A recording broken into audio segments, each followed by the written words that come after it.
Chapter 139. Early in the morning, the sound of horse hooves while the scouts were carrying out their routine training woke Sally up from her deep sleep. Opening her eyes, Sally saw a gorgeous curtain that she hadn't seen for a long time. Her body sunk deep into the soft bed. She sat up in a daze.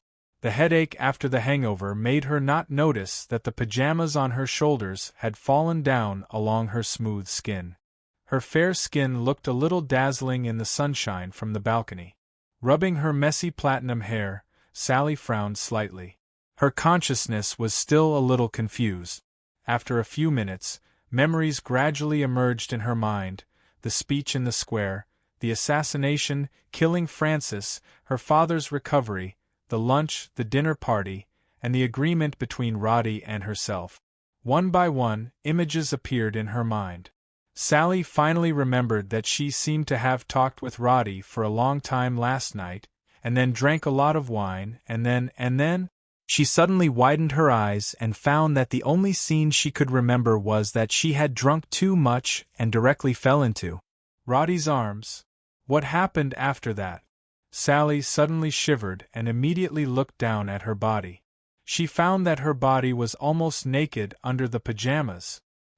Could it be that Roddy took advantage of her when she was unconscious? Her heart began to pound and her cheeks suddenly turned red. Sally, who had just turned 16, lacked physiological knowledge. All she could think of at this time was the rumor that some beastly nobles succeeded in getting women drunk. These things scared her so much that she even forgot Roddy's 0 EQ. She only felt that she might have lost her virginity. She hurriedly lifted the quilt and looked at her naked body. Her expression changed several times, and finally she whispered with a voice that sounded like she was about to cry, "It seems that there are blood stains." Then she turned over and rummaged on the bed regardless of her naked appearance. Just when Sally was filled with apprehension, Julie, who was just about to wake her up, stood at the door in a daze. She was extremely puzzled by the scene in front of her. She looked at Sally's round but that was swaying left and right, and finally couldn't help but ask, "Miss Sally? What are you looking for?" Boom! Sally's mind was already in a mess. When she suddenly heard someone talking behind her, she suddenly remembered that she wasn't wearing any underwear. So she suddenly turned around and tried to cover her butt with the quilt, but because she was at the edge of the bed, she lost her footing and rolled off the bed. Julie hurriedly ran around the bed and helplessly helped the little girl up. The latter's face was as red as an apple as she burrowed into the quilt.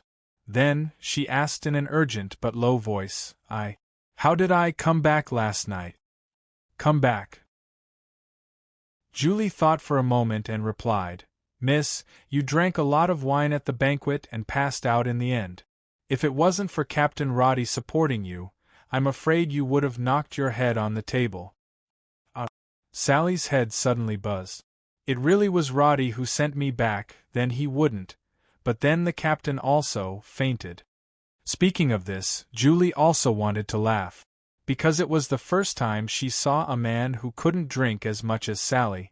"Then Sir Duke asked me to bring you back. After taking a bath, you came to sleep by yourself."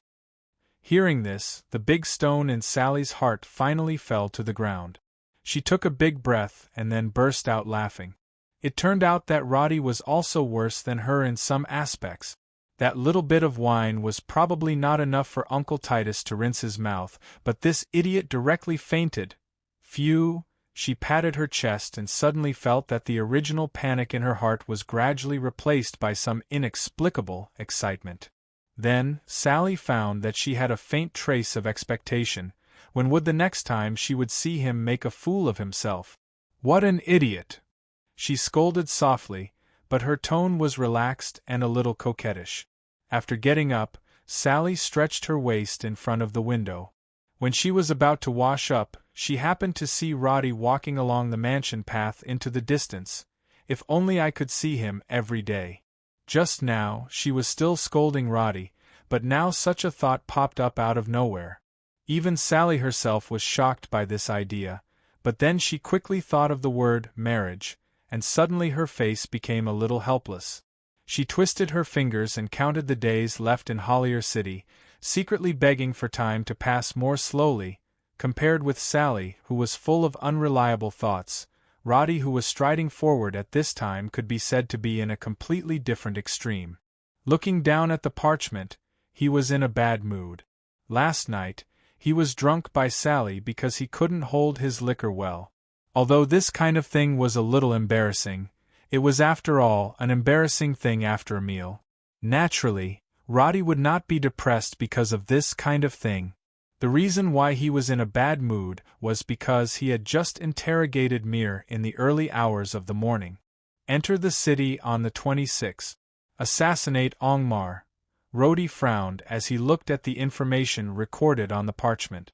At the same time, he raised his hand and drew a line in the air beside him. To others, it looked like he was giving an order, but they did not know that he was flipping through the mission bar. Stop Ansidon's conspiracy 3/3. This was the mission that had just been activated today. Roddy remembered that when he first killed Alpha, there was no such word displayed here. After uncovering the undead spy Mir, the word 2/3 appeared. When the interrogation was completed, it became 3/3, which meant that he had completed the last step of this series of missions. At this time, the last part of the mission bar was written: completion condition, ensure the survival of Angmar Lucifron Duke. Because it was a series of missions, such a mission bar was marked with the difficulty of completing the conditions. At this time, the mission bar that Roddy saw was bright red, which meant that the difficulty of the mission for Roddy was very difficult. Obviously, this meant that the level of the assassin who came to assassinate the Dukes of Angmar was definitely not low. As the saying goes, blessings never come in pairs, but misfortunes never come alone. Not only did the undead want to assassinate Lucifron, when Roddy learned from Mir how to decipher the secret code, the letter on Alpha's body gave him even more terrible news. The soul extraction potion that paralyzed the Dukes of Angmar for several years was not originally used to kill, but to control. Once the effect of this potion was achieved, as long as a piece of grey crystal, made by Ansidon, was placed on the body of the user at the right time, it could completely turn the user into an obedient puppet, retaining all the previous strength, characteristics, and appearance. This was equivalent to creating a flawless puppet, and there was almost no risk of being seen through. Although Roddy knew that the undead were not easy to deal with, he did not expect that this race, which only participated in the continental disputes 3 or 4 years later, had actually made such a plot against the kingdom of Karen nearly 10 years ago. Who knew how many more nobles these undead had laid their hands on? If 3 or 4 great lords of the kingdom became the lackeys of the undead, it would be strange if the kingdom did not perish. Thinking of this, Roddy frowned and once again looked at the translated letter in his hand. The effect of the potion has been fading recently. I hope this is just the last resistance of the Angmar. I will report the follow-up information to you in time. As for Kyger Town, all the preliminary preparations will be completed in winter.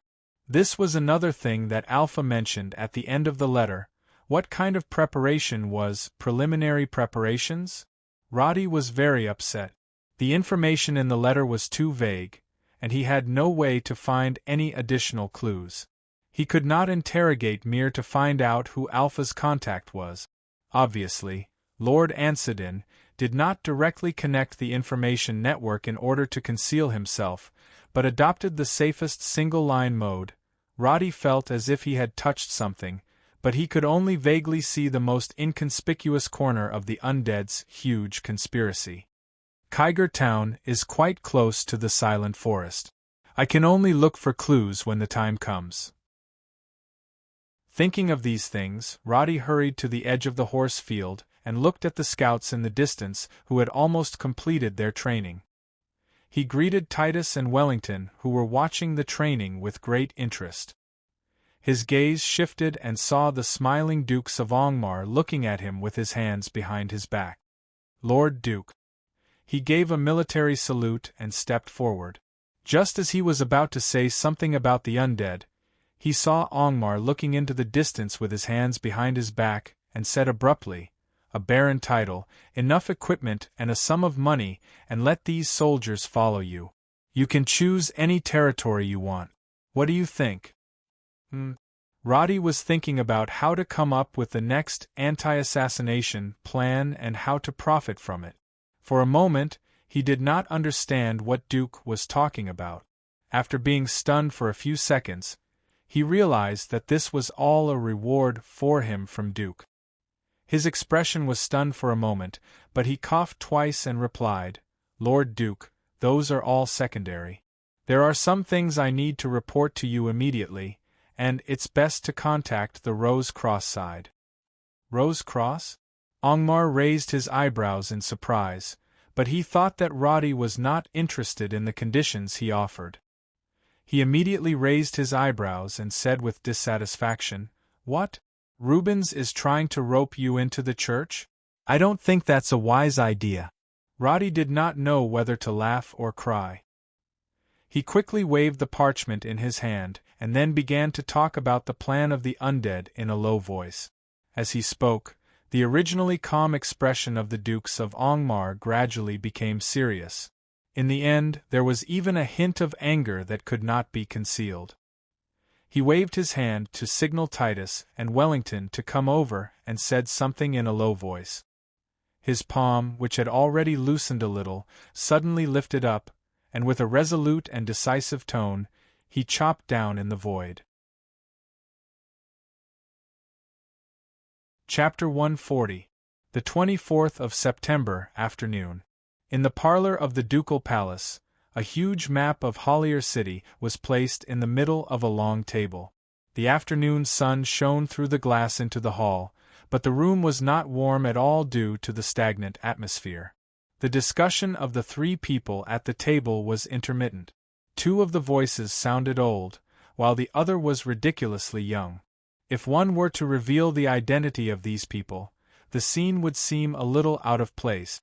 One was the Count of Ifta, the Dukes of Angmar, another was the Rose Cross governor, Rubens, and the last one was the Norland village scout captain, Roddy.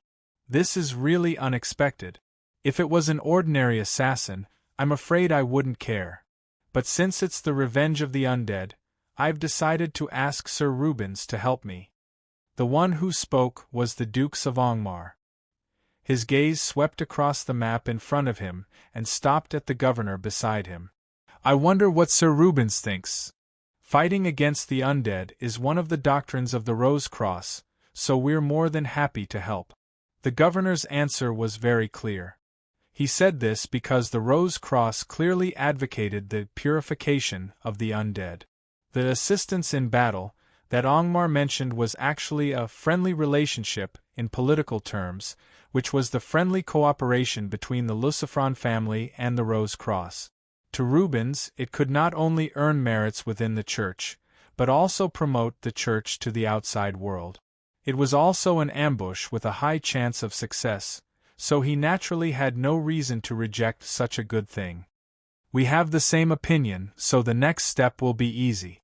Roddy has already told you about the general situation, so..." The Dukes of Angmar pointed at the huge city map and said in a low voice, "Without further ado, let's talk about the plan now. How to identify them immediately is the most important thing. The battle should be limited to this area. Soldiers can be mobilized from everywhere, but, looking at the map, the two old men frowned as they discussed the possible plans. Obviously, they only had a general framework of the plan in their minds, and the specific implementation still needed the coordination of the two forces. Although both of them were leaders with great courage, and their brains and abilities were top-notch, when faced with an unknown number and strength of enemies, such a plan was really clueless. After talking to Rubens for a long time, Angmar then realized that Roddy did not seem to have any intention of speaking. He immediately thought that Roddy had some concerns, so he smiled and said, "Oh right, Roddy, tell us your opinion. Both of us may have a limited view of things, perhaps you can give us some good ideas?" His words were not entirely out of consideration for the younger generation. Naturally, he had some expectations in his heart. However, Enkema did not know that Rhodey had been silent for a long time because he had been waiting for him to say those words. I do have some opinions. Roddy paused, as if to reconfirm with the two old men. Can I say it directly? Angmar and Rubens looked at each other. Both of them had been saved by Roddy, and the relationship between them was far from ordinary. Duke immediately smiled and said, What's there to be reserved about? That's good. Roddy nodded, and then reached into his pocket and took out more than 10 pieces of parchment that he had just written at noon. This is the movement map of the people. This is the way to identify the enemy. The speech on the 25th is an opportunity. This way, Lord Duke can organize an awards ceremony here, which happens to be on the morning of the 26th. The city wall will secretly make arrangements tonight to prevent the heretics from causing trouble again. We must pay attention to the problem of equipment. The enemy may be very strong, so our advantage is... Things began to be listed out by Roddy in an orderly manner. At first, it seemed that it was just some problems that everyone could be aware of, and even ordinary people would have a feeling of, I can also think of it, it's not a big deal, after listening to it. But when he began to gradually explain the details, and made hypotheses and countermeasures for all the possible situations, the thinking of the modern people was obviously different from the usual thinking of this era. At first, the two old men were still smiling as they listened to him talk about familiar things, but gradually, their expressions began to become serious. Angmar and Rubens originally thought that Roddy was just throwing a brick to attract Jade. After all, they had rich experience and held high positions for a long time. In this era, it meant that they were the decision-makers. In other words, from the beginning, they had never thought of letting Roddy command or plan this matter. However, as Roddy explained his plan in depth, the two old men could not help but shift their gaze to the map. One after another, the backup plan, the position of each soldier, the possible direction of the enemy's retreat or breakout. In short, when Roddy finished explaining everything, the two old men found that, even with their self-proclaimed picky and ruthless eyes, they could not find anything to add. Looking at the overall situation, Roddy did not have much of an advantage.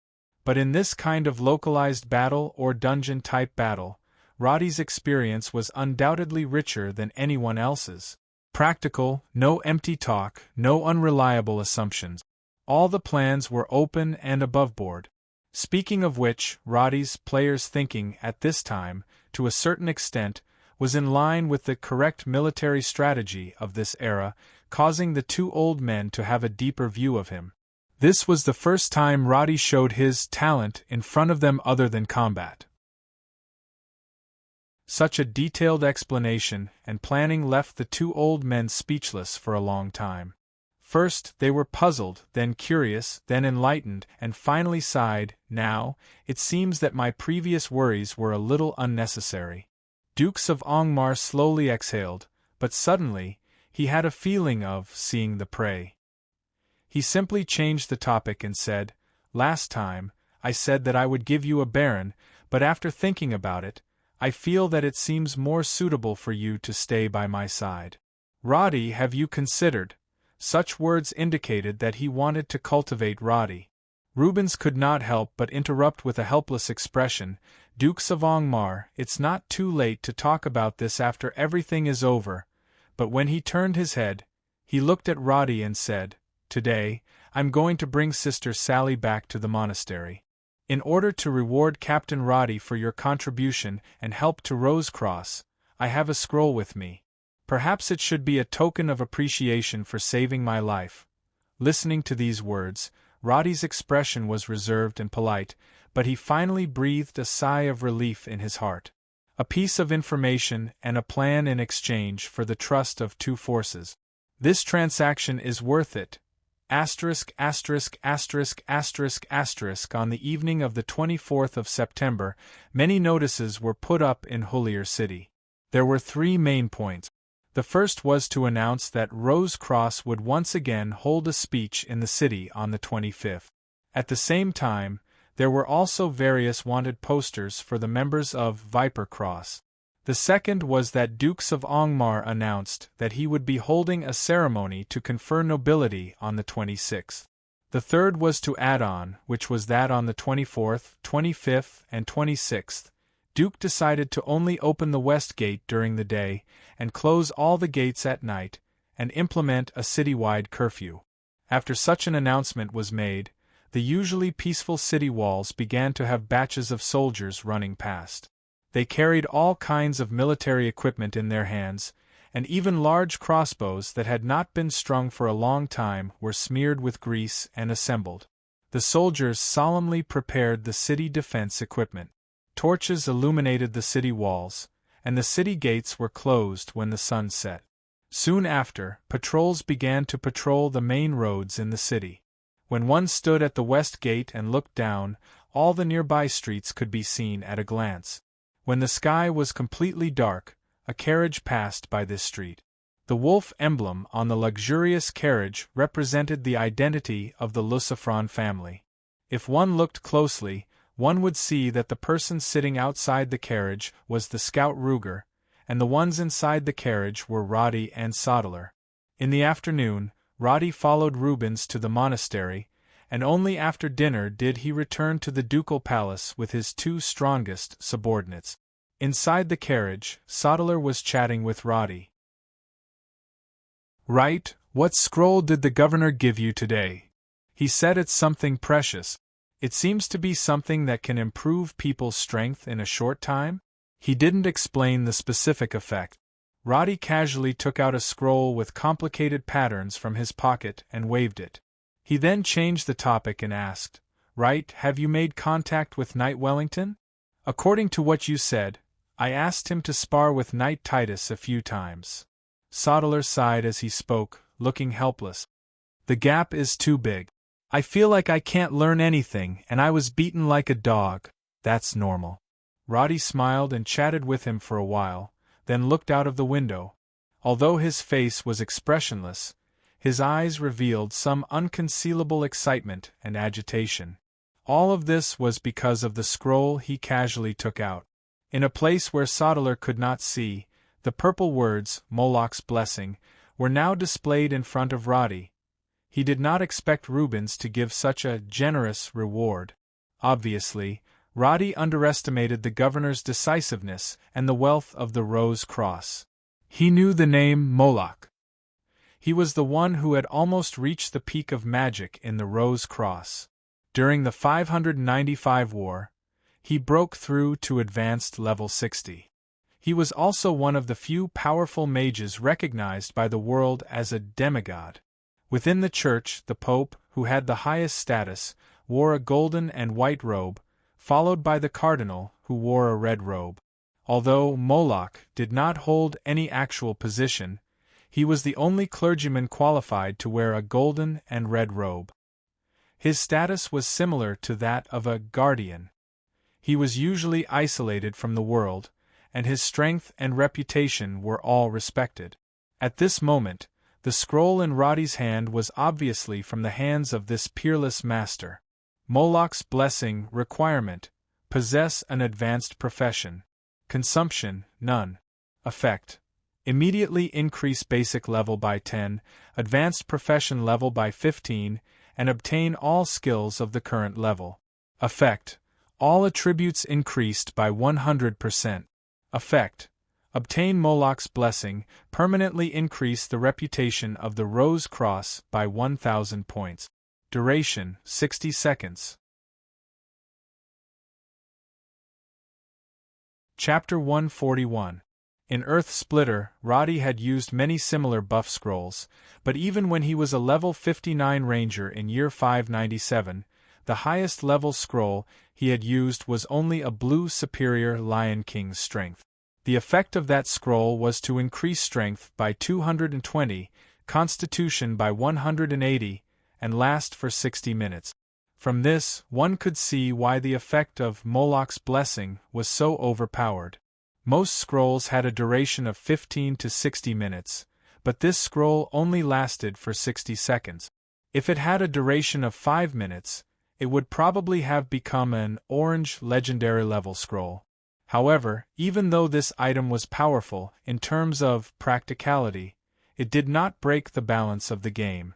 Although the effect sounded off the charts, Moloch's Blessing was ultimately a one-time consumable item. Moreover, because it did not have an effect similar to magic immunity, if one was unlucky and successively suffered a few crowd control skills, one could only watch as this epic scroll was completely wasted. In terms of effect, although the increase in strength was inevitable, how many people could suddenly get used to a large number of skills after a sudden increase in level? 60 seconds was over before one could understand the skill description. Therefore, for ordinary people, the most important effect of this scroll was the explosive increase in attributes after leveling up and the 100% increase in attribute. But Roddy was not an ordinary person. In fact, he was one of the few people who could use this scroll to its fullest potential. Holding this scroll, Roddy felt that the rewards he had gained in Hollier City for a month were really beyond imagination. He looked up at Soddler's frowning face and smiled. "By the way, you should already know about the Baron Award, right?" At the mention of this matter, Soddler was silent for a moment, but his tone became a little conflicted. "I don't understand what you did." In fact, no one would understand Roddy's choice. Just this afternoon, Roddy rejected the Dukes of Angmar's request to confer the Baron title on him and gave it to Soddler, who had noble blood. Although Angmar eventually agreed to Roddy's request, it was obvious that he was somewhat dissatisfied with Roddy's choice. "You'll understand these things in the future. You won't understand even if I explain it now. For the time being, just treat me as someone who likes to retreat behind the scenes and plot some schemes. Will that be easier to accept?" Roddy lifted the curtains of the carriage and looked at the city walls in the distance where torches were lit. After measuring the distance, he added, "Of course, I don't mean to control you like a puppet. I just hope that we scouts will have a good place to go." Soddler was a smart man and naturally understood that Roddy probably had his own difficulties. He also remembered that Roddy had said something similar when they were chatting in the inn. After thinking about it for a moment, he sighed helplessly. "Since you've made this decision, then I'll work hard and be a good lord. I know what you're worried about." In the dim light, Roddy's expression was currently unreadable in the shadows. "You're afraid that as your status changes, things that used to be simple will change. Brothers who have gone through fire and water with you will be greedy for comfort and lose their ambition. Or perhaps, one day, you, me, or these once familiar comrades will become enemies." Soddler answered with silence. "Actually, this kind of worry is all right. I've also had such thoughts. It's precisely because of this that I've decided to let you be the Baron." Roddy's voice was not concealed, so Ruger, who was driving, could hear him. "You have a big picture view, received more education than all the scouts, and are familiar with the operation of the territory. So, the Lord has made you the most suitable person. But this is just what's on the surface." He paused and continued, "Sirota is dead, but it doesn't mean that the orcs won't have such an aggressive leader. After we solve the problem of the undead the day after tomorrow, that Ancidin of Tasman will definitely come looking for trouble. These are two problems. Also, although the heretics of the Viper Cross might not make too much of a move for the time being, they will eventually find some clues and come looking for us. You see, the orcs, the undead, heretics, and lunatics can all threaten our lives at any time. Do you think we'll be able to live a leisurely life? Farming, herding sheep, having women, and enjoying life?" Roddy shook his head. His voice sounded very deep in the slight noise of the carriage. "If we don't work hard, I'm afraid we'll end up with nothing left of us." Such words made Soddler and Ruger, who had relaxed a little, fall silent. If not for Roddy pointing out each and every problem, they almost thought that the following days would be smooth sailing. Not to mention them, the rest of the scouts also had the thought of going back to enjoy life after we're done with all this. Carter had even discussed with others how to collect rent if he owned a few acres of fertile land. After all, this is an era of war. As Roddy sighed softly, the carriage slowly disappeared into the dim street corner. September 25th. In Cobb Forest, the team of assassins disguised as the Kit Trading Company was still moving forward at a steady pace. It was now autumn, the last active period for the wild beasts in the forest before winter. Therefore, it was common to see hunters or mercenary groups entering the forest to hunt. Occasionally, one or two blind elk or wild boars would rush in front of the caravan. Naturally, they would be hunted down by the mercenaries of the caravan. However, these undead creatures would never eat the juicy fresh meat. Instead, they used it to exchange some information with other teams that they met by chance. Madam Magda, I just received news that Hollier City suddenly implemented a curfew, and only the west gate is open during the day. Debbie leaned forward with his balding head and reported the news to Magda, who was sitting in the carriage. The blighter, who was sitting in the carriage, slowly opened his eyes and asked in a deep voice, "Why?" I heard that on the 20th of September, the speech of Rose Cross was interrupted by a group of pagans, and many people died. Today they are holding a new speech, and tomorrow, the Dukes of Angmar will be holding some kind of award ceremony. So there has been a lot of military activity in the city these few days, probably because of the previous incident. When saying this, Debbie also quoted the news he heard. It is said that the bishop and the Bishop of Rose Cross were almost killed by the pagans in the square. They are probably afraid of losing face. Magda looked out of the window, and after a moment of silence, she replied in a low voice, "When was the last news from the contact point?" "An hour ago, madam." Debbie took out a piece of parchment, and on it was the information sent by the spy hidden in the market of Hollier City. The spy that Sir Ansedin planted in the city only knows that we will arrive on the 26th, but he does not know how many people we have, or what disguises we have. When this was said, it was equivalent to eliminating many possibilities. Obviously, Debbie did not think that the identity of this team would be exposed. As the highest decision-maker of the team and the main executor of the assassination, Magda still had some suspicions in her heart, but because of the confidence that came from her own strength, the subtle sense of danger quickly disappeared after Debbie's report. "Ah, he is just a lord of a small city, not worth my attention." Magda finally made a decision in her heart and waved her hand. The team continues to move forward and strive to arrive on the 26th. If we can make it in time for Duke's award ceremony, then we will immediately complete the mission. This feeling was like going to a place to kill a chicken and then turn around and leave. It sounded like overconfidence, but as an advanced assassin level 29, Debbie did not think that Magda's words were arrogant at all. He still bowed respectfully, and then jumped out of the carriage to give orders. It was currently early in the morning, and this time tomorrow, the team would arrive at Hollier City. At the same time, on the square of Hollier City, Sally finally became the priest of the church after the bishop officially announced and appointed her. Amidst the scattered rose petals, she wore a blue and white priest robe, and was smiling as she received the blessings of the believers and the bishop. The grand speech positively stimulated the emotions of the believers, and when the cheers lasted until the end of the ceremony, the bishop sat on the carriage and began to circle around the city, and began to bless Hollier City.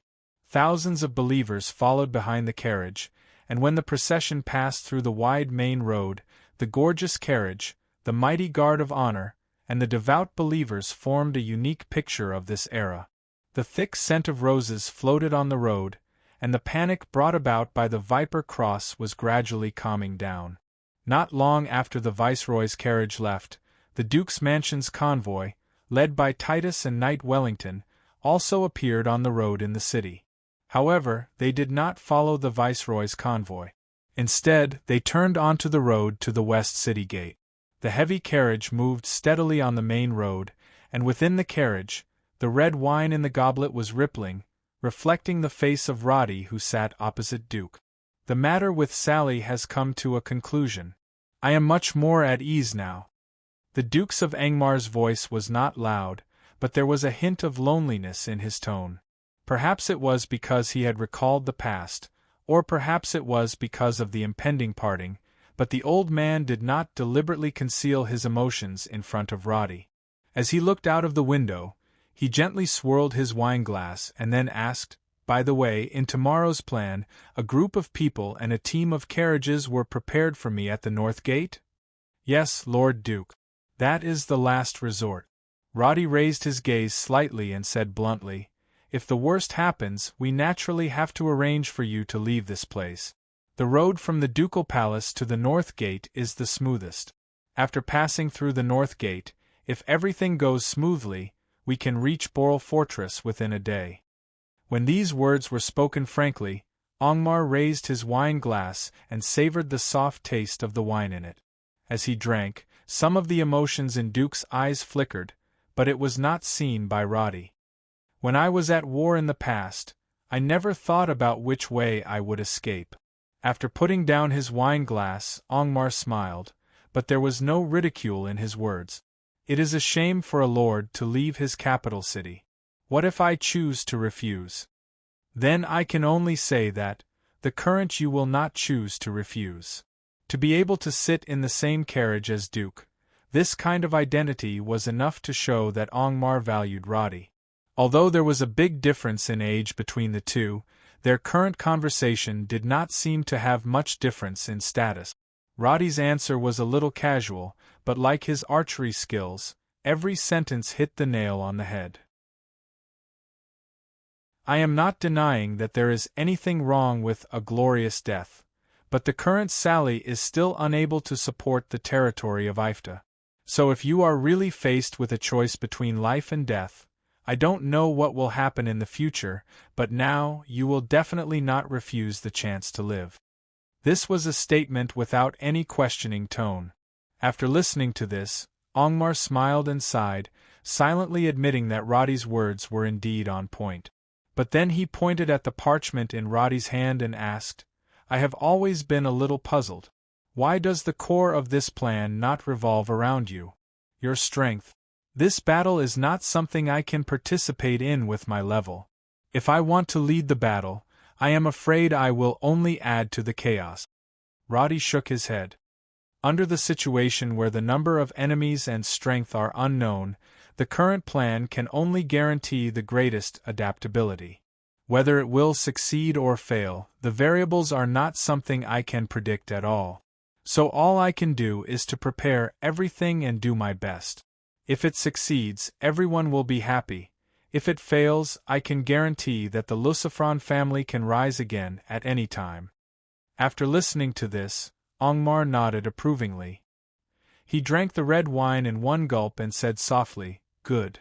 It was only a one-word evaluation, but the weight was self-evident. Although Roddy's words sounded too objective and rational, Angmar understood that this was the reality. Romanticism was just a cover. When the war came, there was never any room for fantasy about victory or defeat. After Reuben's parade ends, all the temple guards will gather here. Roddy verified the plan for the last time, and then put the parchment aside. "Next, we can only hope that everything goes smoothly." The carriage stopped in front of the West Gate. Roddy alighted from the carriage, and walked under the sunlight.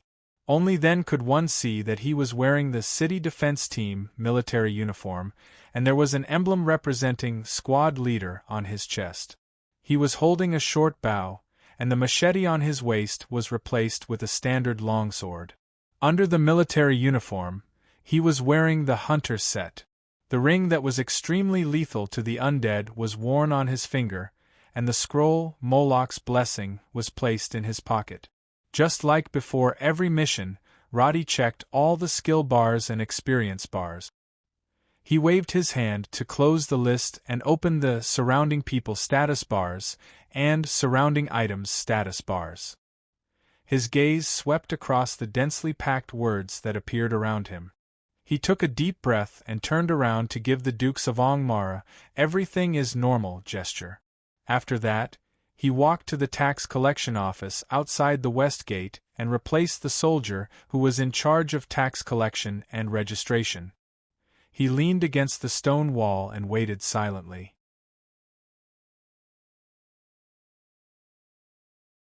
Chapter 142, 26th of September. Dawn.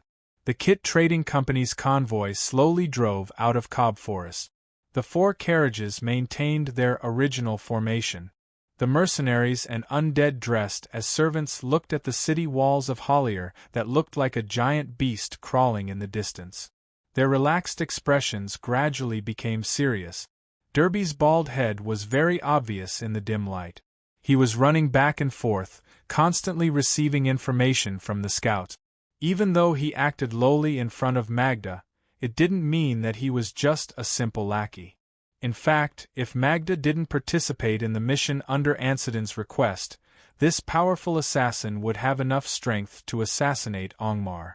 But now that Magda, who was 3 to 4 ranks higher than him, was involved, Derby was actually glad that this mission was the least risky one in decade. Lord Derby, the curfew in Hollier has just been lifted, but only the West Gate is open. After asking around, it has been like this for the past 3 days. It's the same as before. Got it. Magda sat in the carriage with her eyes closed. She wasn't surprised by this news at all. Derby was relieved after getting the confirmation. He waved his hand at his subordinates and said, "Go straight to the West Gate." "Yes, Lord." The convoy turned, and after a few minutes, the sound of the carriages moving closer to the tall city walls became louder. Derby looked around. Not far away, there were 3 soldiers standing guard in front of the open city gate. The torches used to light the way were stuck on the wall, and it seemed like they were burning for a long time. The stench of horse dung wafted over from the relay station near the city gate. Farmers who were rushing to the market from the nearby villages were passing through the city gate. Occasionally, there would be a few unfamiliar faces that the soldiers would clamorously drag them away to pay a few copper coins as a tax before they were allowed to pass. Everything in front of him was no different from what he imagined. Even with Derby's sharp observation skills, he didn't notice anything out of the ordinary here. "Lord Magda, you don't have to ask me about this kind of thing. It's just a small matter. The sooner we enter the city, the sooner we can finish it." A cold and emotionless voice came from the carriage. Although he could not tell what the tone was, the faint sense of reprimand still made Derby slightly nervous. He wanted to end the mission as soon as possible, so he hurriedly increased the speed of the team. "The one in front. Where did he come from? Is it a caravan?" When the large group approached the city gate, they immediately attracted the attention of a soldier at the gate. The soldier's words made Derby feel more at ease. He replied in an accent unique to the northwest of the kingdom, "We are from the Kit Trading Company. The caravan, stop. Don't squeeze in all at once. Do you have a letter of recommendation from the Chamber of Commerce?" The soldier walked over with light steps, swaying back and forth. No matter how he looked at it, he looked like a third-rate soldier who was trying to steal the army's pay. But Derby knew that this person was the most difficult to deal with. He quickly dismounted and politely took out 3 silver coins and handed them to the soldier along with the letter of recommendation. The soldier weighed the letter in his hand, and his greedy eyes immediately lit up. He nodded and patted Derby's shoulder, saying, "The letter is fine. I will let you go immediately. However, the Duke has given strict orders for the past 3 days. You should know that." I know. Derby shoved another 3 silver coins into the man's hand, and the man immediately beamed with joy, making an expression that said, "You're very smart." He then turned around and shouted towards the city gate, Hey, make way for this team. Sodeler, Roger, go chase away those who don't have eyes on the road. Thank you for your care." Just as Derby was about to let the group in, he turned around and saw that the soldier was looking at the carriage. he quickly explained. "That is the vice president of our Chamber of Commerce. He has a strange temper, and I have been scolded quite a bit along the way. You see, oh, it's nothing, I was just curious." The soldier waved his hand and pointed towards the city gate.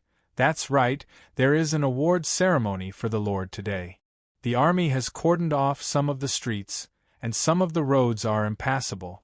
I will go to the front and point the way for your men to avoid trouble. Then I will be very grateful." After a few false pleasantries, Derby felt that these humans were really greedy. Throwing a few silver coins at them, and they turned into two completely different people. If he threw a few hundred gold coins, would this guy be willing to sell his life for him? His ridiculous thoughts made him laugh out loud, but the soldier who was leading the way didn't notice his contemptuous chuckle. Derby looked up at the tall city walls and peaceful streets, and couldn't help but think of the consequences of the assassination of the Duke. The city would probably be in chaos for a few days. Those weak humans were really fragile. The group didn't show any abnormalities from beginning to end, and the originally silent mercenaries were now chatting casually. After slowly passing through the city gate, the entire group turned into a slightly narrow street under the lead of the soldier. Derby looked around. Because it was only dawn, there were very few people on the road, and because the soldier had chased them away just now, the merchant group was almost completely empty.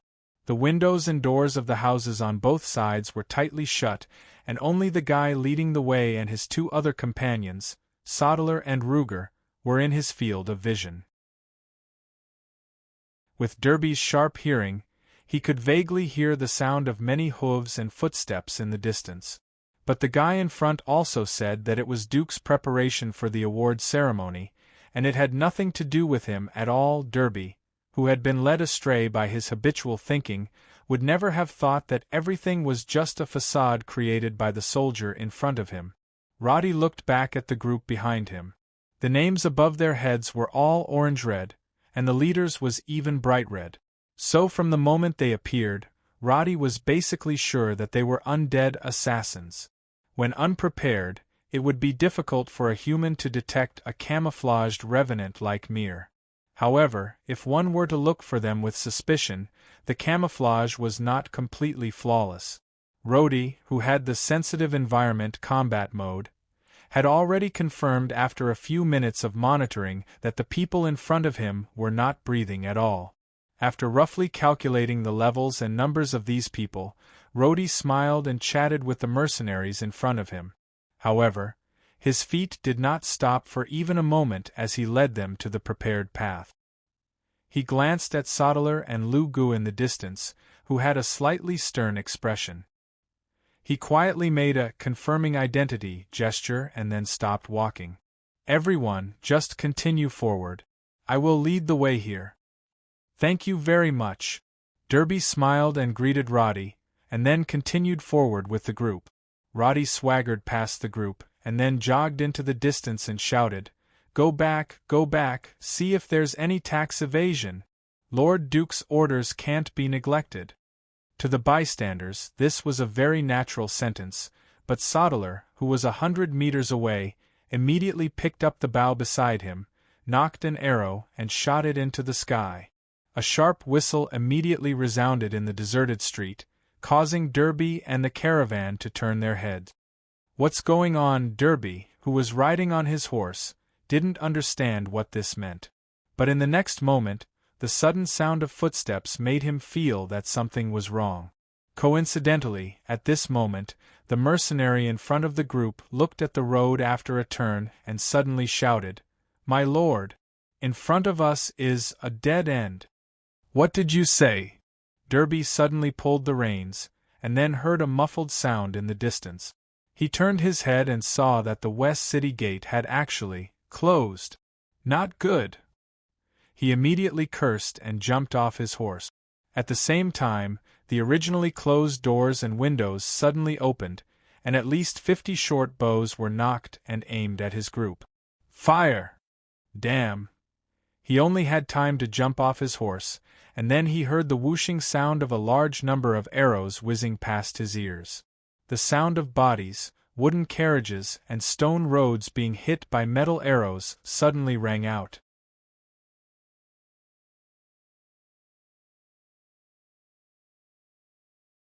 Chapter 143. At this moment there were 15 or 16 people who stood up. Almost all of them had been hit by arrows, and some even had more than 10 arrows. They looked like a group of porcupines. However, none of the soldiers who were shooting arrows could laugh at this moment. They only felt their hair stand on end. The north-south path had been sealed off from the north, so Derby and the other undead were running towards the south from where they came from. The carriage they used to disguise themselves had been abandoned, but Derby was not worried that Magda would be ambushed. He didn't even have the thought of protecting Magda in his mind. His heart was filled with endless curses towards these cunning humans and an ominous premonition towards the empty street in front of him.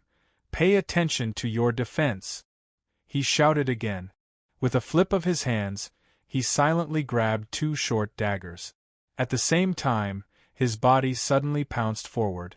With one hand on the ground, he nimbly somersaulted in the air, easily dodging the 4 arrows that were shot at him. Then, with a wave of his hand, he blocked the arrow that was shot at his comrade beside him. Then, with a sway to the side, his entire body suddenly disappeared from where he stood. This was the assassin's advanced stealth skill. The moment Derby disappeared, one of the remaining undead waved his magic wand that was disguised as a long sword. A green light screen instantly appeared above their heads, with a radius of about 7 to 8 meters. The arrows that were shot at them slid off the light screen and fell to the ground. It had to be said that these assassins reacted quickly after being ambushed. From the start of the ambush until now, only 10 seconds had passed, and they had already made effective defensive measures and almost succeeded in breaking out of the encirclement, but it was only almost. The undead scattered in all directions. They wanted to find a small alley in the middle of the street to hide, but they did not expect to see countless holy temple guards wielding heavy shields rushing out from the alley. The undead's charge was repelled every time. Seeing this situation, they had no choice but to continue running along the street. Soon after, they realized that the originally peaceful street in front of them had been completely blocked by 2 groups of soldiers. A group of cavalrymen took the lead and charged towards their direction. The one in the lead was Titus, who was wearing silver armor and holding a triangular spear. Behind him was Wellington, who was wearing black armor. Behind the 2 of them were 15 strong retainers holding heavy hammers and maces. Behind them were 10 scouts with the strongest cavalry skills in Rhodey's army. With a distance of less than 50 meters, Titus raised his spear, and when the cold tip of the spear shot out, it actually had a faint white glow. "Die!"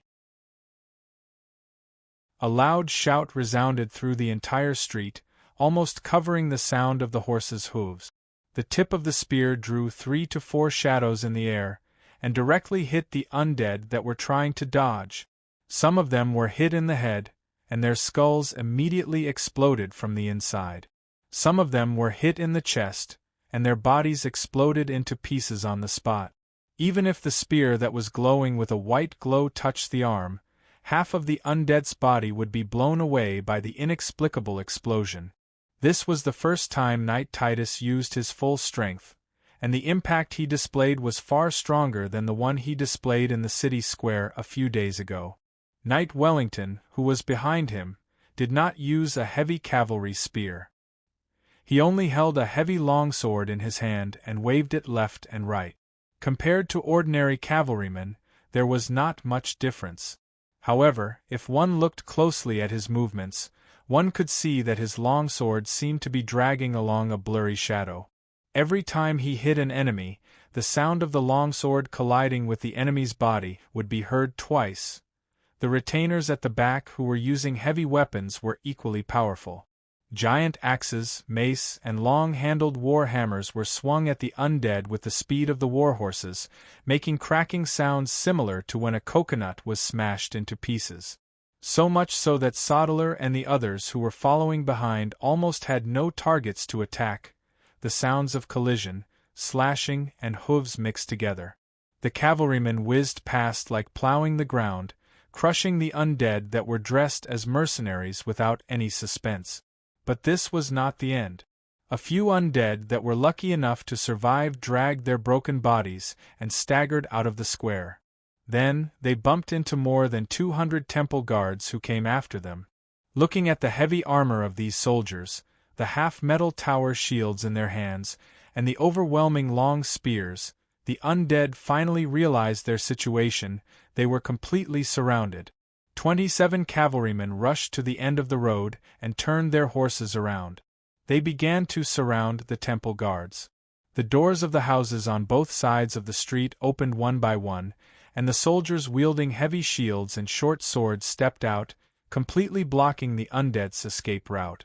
If one were to include the scouts who were aiming their arrows downstairs, there were more than 300 soldiers surrounding the undead.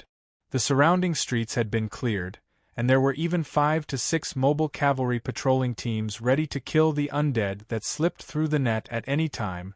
At this moment, all the city gates of Hollier had been closed, so no matter from what angle one looked at it from, the group of undead assassins would not be able to escape even if they had wings. At this moment, after experiencing the baptism of the rain of arrows and the cavalry's charge, there were only 5 undead that could still stand. The rest were either decapitated by the cavalry or shot to death by more than 20 arrows. Among them, only the undead assassin Debbie had disappeared due to his superb stealth skills.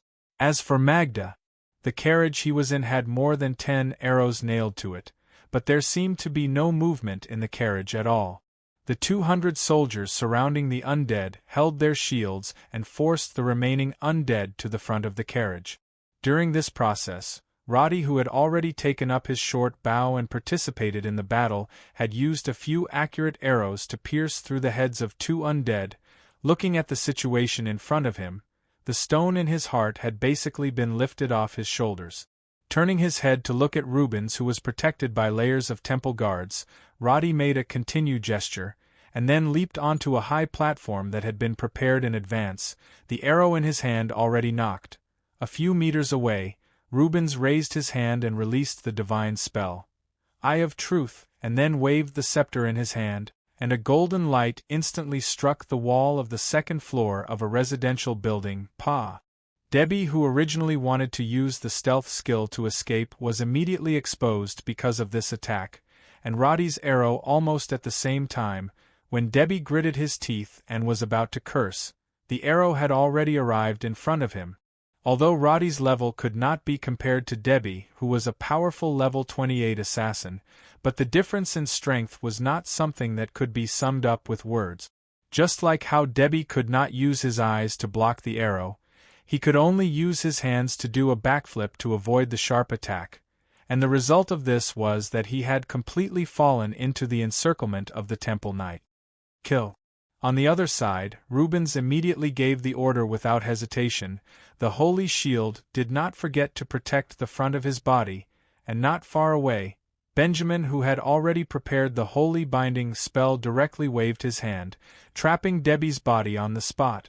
Because of the difference in level, his divine spell could only trap Debbie for a little more than a second before Debbie broke free.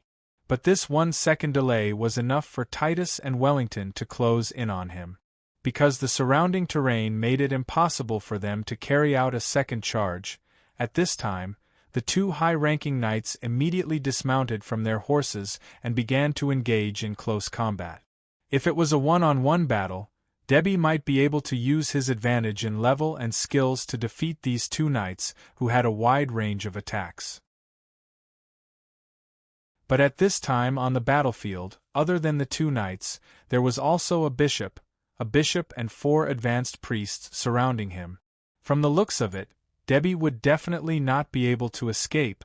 Standing on the high platform, Roddy gently put down the short bow in his hand. At this time, it was already dawn, and the orange sunlight shone from the edge of the eastern city wall onto the street. He stood on the high platform, his body bathed in the light of dawn, looking at the undead assassin that was completely surrounded by the soldiers more than 30 meters away, and slowly exhaled. His fingertips twirled the whistling arrow that was left as the final failure alarm, and in his mind flashed 4 to 5 battle sites that he had prepared as a backup plan. Roddy whispered to himself in a low voice. Fortunately, there were no accidents. However, just as his voice fell, an accident, finally, still happened. 1 kilometer away, in the Rose Cross Monastery. When she woke up in the dormitory, Sally's mind still had some remnants of the excitement brought about by becoming a priest, but she had no idea that at this time, there was a fierce battle that was happening at the West City Gate, which was less than 800 meters away from the monastery. Speaking of which, this was understandable. Because she did not participate in the ambush of the undead plan, she did not understand the details at all. It was only when she washed up and walked in the monastery that Sally remembered that today, her father had sent Titus and Uncle Wellington to cooperate with the bishop to carry out such a battle. As for the outcome of this battle, she had never worried about it, because ever since she was young, Sally had never heard of anyone stronger than Titus and Uncle Wellington, not to mention that this battle also involved Sir Rubens and Bishop Benjamin. No matter how she thought about it, the enemy should be annihilated in one blow. Therefore, at this time, Sally was very relaxed. If there was anything she was worried about, it was probably the slight loss and sadness for the upcoming departure. According to the plan, tomorrow the governor would bring her away from this city that she had stayed in for 16 years, to the holy cathedral that was thousands of miles away. Therefore, these 2 days, Sally did not have to pray like before, and was specially given a special holiday by the bishop to pack her luggage. What luggage can I bring to the holy cathedral? She looked at all the things placed in front of the bed. 2 sets of brand new priest robes, 2 sets of black casual robes for daily use, some undergarments, 3 or 4 scriptures, a stack of parchment papers that she had previously used to take notes on, the Camilla scale armor, and a set of voodoo dice. When looking at the last 2 things, Sally's gaze seemed to be much softer. She thought for a moment and decided to put on the soft armor. She then picked up the dice and rubbed it in her hand. Just as she was about to put it in her pocket, there was a knock on the door behind her. "Sally, are you there?" "Chris? Why are you up so early? What's the matter?" Chris, who opened the door, looked at Sally, who had now become a priest, and jokingly saluted. "Can't you greet the priest first? Go away, don't do this with me." Sally looked outside the door. "Someone is looking for me?" Just now, she was thinking about Roddy, so naturally, Sally hoped that this guy would talk to her before he left. "You guessed it. It's a guy named Martin. He said that he's looking for you under Lord Duke's order." "Martin? What's he doing here?" Sally's face showed a little disappointment, followed by a deep sense of doubt. Sally knew Martin very well. If he did not have an urgent matter, he would definitely not use this method to look for her, not to mention, it was an order from her father. But even though Sally had made many predictions in her mind, she never thought that Martin's purpose of looking for her was actually escape. Sally looked at Martin in disbelief, but then she realized something. Her delicate oval face immediately turned gloomy, and she narrowed her eyes and asked, "You mean, take me away from here when I need to?" "Yes, miss, this is Master's order." Martin turned his head and looked to the west, where the battle was taking place. "Master asked me to wait here for you for a day. If the bell tower in the west doesn't ring today, then there's no need to do anything. But if the bell rings, I must immediately take you to the North City Gate and go to Boral Fortress as soon as possible." The bell tower in the west. Sally, who was narrowing her eyes, suddenly realized that the battle that her father had been planning for the past few days was not that simple. She immediately became a little nervous. Is father confident? Master said that these are just in case. Martin thought about the expression on Duke's face when he said those words. I think Master should be very confident. That's good. Sally suppressed her slightly chaotic feelings and thought for a moment, and then said, then wait here for my order. If the bell tower rings, dang. The sudden sound of the bell made Sally and Martin turn their heads at the same time. Both of their expressions were a little dull for a moment, but then Martin reacted immediately. He turned around and rushed to the horses that were already prepared on the opposite side of the monastery. As he ran, he turned back and shouted, "Miss, go. Do we really have to go?" Sally's brain still couldn't figure out what to do when such a thing happened. Hearing Martin's shout, she looked back at the monastery behind her, but she couldn't accept the fact that she was about to escape from here. "Get on the horse, miss." Martin's movements were extremely fast. He quickly led the horse to the front of Sally, but found that the girl's numb and stiff expression disappeared the moment she held the reins. Instead, it was replaced by a dignified and calm expression. She turned over and mounted the horse. As she clamped the abdomen of the horse, she asked aloud, "What is going on in that battle?" Seeing that she had started to speed up, Martin hurriedly urged his horse to keep up with her. While paying attention to the movements around him, he replied, "Miss, I don't know the specifics. I only know that Titus and Knight Wellington are at the scene. The governor, bishop, and hundreds of temple guards are also there. The whole plan was planned by Captain Roddy, and he should be there too." "Roddy?"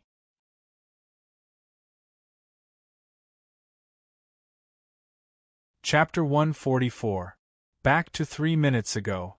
Amidst the clashing sounds of weapons, Derby, who was surrounded by 2 knights, was swinging his dagger wildly. His body was agile to the extreme, and even when facing 2 knights with heavy swords, this undead assassin was not at a disadvantage at all. In a face-to-face battle, Derby, who had advanced to level 28, was not afraid of the knights without a warhorse. He even activated the cold blood skill and the cruel counterattack battle stance, and was able to stabilize his footing and counterattack. But all of this only lasted for a few seconds. With the addition of 6 advanced mages, this undead assassin's sharp attacks were immediately slowed down by the divine spells cast on his body, and his strength was greatly reduced. Derby attacked with all his might, and with great difficulty. He used his agility to find a flaw in Titus' defense, but the continuous slashes of his dagger were blocked by the holy shield on Titus' body, and did not cause any damage at all. The rule of an assassin was, if you can't hit your target, run 1,000 miles away. In terms of the ability to escape, this ancient profession was definitely one of the best. But theory was theory, and the cruelty of reality was not something that could be easily avoided with just a few words. At this moment, Derby was almost using all his strength, but he still could not escape from this huge encirclement. He was surrounded by a wall of shields, and there were more than 50 short bows above his head. In front and behind him, there were either mages' divine spells or knights' heavy swords. However, under such a situation, he still did not give up. It was not because he obeyed Lord Ansedon's orders, but because of the blighter, Magda, who had not made a move yet. At this time, all the eyes on the battlefield were focused on Derby, and almost completely ignored the carriage that was previously parked there. When the temple guards approached, they used their spears to open the carriage, and made sure that there was no one inside. So even Roddy did not know that the real killer of this team of undead assassins had not made a move yet. Not far away, Benjamin, who had seized the opportunity to cast the 3rd holy bind, had finally confined Derby to the ground. At the same time, Rubens was casting the holy shield on Titus again, while Wellington had already swung his sword towards Derby's head. In such a situation where there was no suspense, there was no need for Roddy to participate in the battle. He looked at the battlefield. When he opened the peripheral mission information bar, his field of vision was almost covered by all kinds of words. Because of that, when he suddenly noticed a name that should not have appeared in his field of vision, his originally calm face suddenly changed. On the 3rd floor of a residential building above the battlefield, a dark purple name suddenly appeared in the air without any warning. When the words Blightwalker came into view, Roddy felt like his heart was being strangled. Not good. He immediately shouted a warning, but his voice was unsurprisingly drowned out by the noise of hundreds of temple guards advancing. In the middle of the battlefield, Knight Wellington's long sword had already left a shadow behind as he slashed towards Derby's neck. If this slash landed, Derby's head would definitely be separated from his body. But at this critical moment, Knight Wellington suddenly felt a huge force coming from the sword without any warning. Dang! With absolute confidence in his strength, he reflexively gripped the hilt of his sword. However, the huge recoil force did not allow him to resist at all. In the next moment, he could only watch as the sword flew out of his hand. At the moment when the sword flew out, he then noticed that a light blue shadow had hit the sword body. Wellington, who had experienced countless battles, immediately realized that it was an arrow. But just when he wanted to warn Titus, he saw that the second arrow had already hit Titus, who was also swinging his sword towards Derby in an extremely short time. The shining blue arrow pierced through the holy shield with unstoppable force, and hit the knight's shoulder without slowing down. Bang! The reason why it was said hit was because Titus's entire body was filled with battle aura, and his shoulder was as solid as a rock under the double protection of his battle aura and armor. Ordinary weapons would not be able to penetrate it at all. Although the arrow did not hit his shoulder, when the huge impact sounded, Titus actually flew out as if he was hit by a war horse. His body rolled for 3 to 4 meters before falling into the door of a house. In the midst of the painful groan, Titus's entire left shoulder was completely frozen by a sudden attack of cold air. The appearance of these two arrows happened within a second and a half, but the powerful Titus fell to the ground and could not get up, and Wellington was directly disarmed. It was equivalent to the two most powerful people on the battlefield losing their combat power. The atmosphere froze for a moment. Derby immediately seized the opportunity and swung his sword with all his might. With a ka sound, the sword broke through the holy shield. Following that, with a si-la sound, the sword cut open a wound on the abdomen of the Knight of Wellington. Go to hell. His hoarse voice was mixed with anger. He then stepped on Wellington's chest, and with the help of the recoil, he suddenly somersaulted out of the battle circle. He waved his hand and deflected 2 arrows that were shot at him at the same time. He took a step forward, and his body actually jumped more than 3 meters high, directly jumping onto the second floor of a residential house at the side. Pu 2 soldiers holding short bows were killed on the spot. He then pushed the corpses away and leaped into the house, disappearing into the shadows in the blink of an eye. All of this happened too quickly. Dozens of meters away, Rubens immediately prepared to cast the divine spell, Eye of Truth, but just as he was about to raise his scepter, he heard Roddy's voice that had changed a little. Get down! The governor turned his head in confusion, but saw Roddy taking a few steps forward and pouncing on him. He grabbed the governor's collar and pressed him to the ground. Holy Shield did not have any effect on allies, so Roddy successfully dragged the old man to the ground. At the moment when Rubens fell, he clearly heard the sound of the shield breaking. Both of them fell to the ground at the same time. Roddy turned his face to the side and saw the blue arrow that directly pierced through the holy shield and stuck into the ground. Damn it! Be careful of the hidden arrow! He cursed. A few temple guards then realized that there was an archer attacking the governor. They immediately raised the shields in their hands and moved closer. But just as they raised their heads to look for the attacker, they heard Roddy shout in their ears, "Raise the shield! Raise the shield! Don't show your head!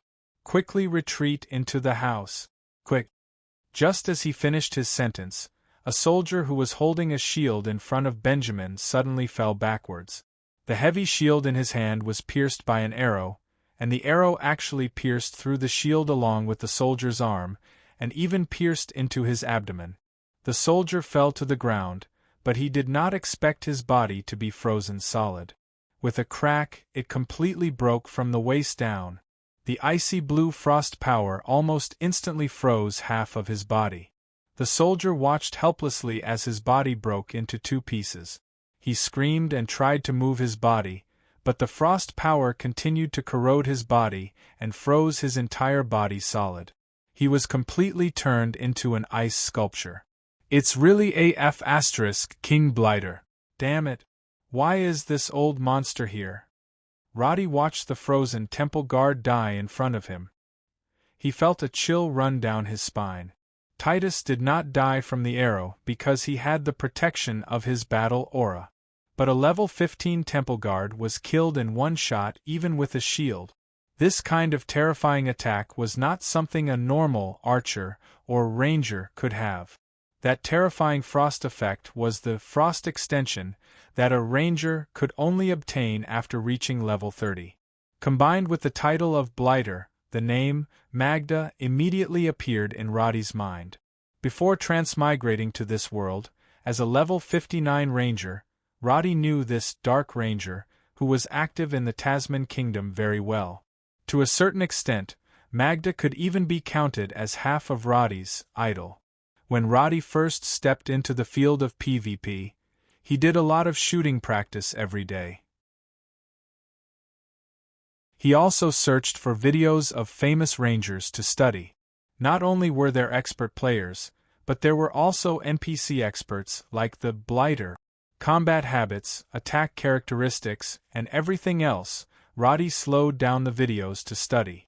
Among all the rangers that he had studied, Magda's combat skills were definitely at the peak of this skill category. Some rangers focused on shooting damage, some focused on coordination with their pets, and some focused on traps and survival. However, the one who was truly skilled was Magda, who used her body and bow to its fullest potential. In the history of another time and space, there was a shocking record of Magda single-handedly annihilating over half of a 100-man mercenary group. So to a certain extent, Blighter Magda had become a role model in the eyes of the ranger players, and this role model was still alive in the year 597. The videos that he had studied in the past flashed in his mind. When Roddy came back to his senses, the figure on the roof in the distance had already turned the blue short bow in her hand towards the Wellington knight below. She raised her arm and pulled the bowstring. Without even aiming, she directly shot the next arrow. Less than 15 meters away from him, the Knight of Wellington tilted his body and dodged the arrow that flew past his chest by a hair's breadth. However, facing a powerful level 40 paladin at such a close distance, no matter how fast he dodged, he could not ignore the frighteningly fast second and third arrows. Therefore, wearing a heavy armor, he slightly shook his body and a ghost doppelganger, formed by his battle aura, suddenly appeared in front of him and became a human shield.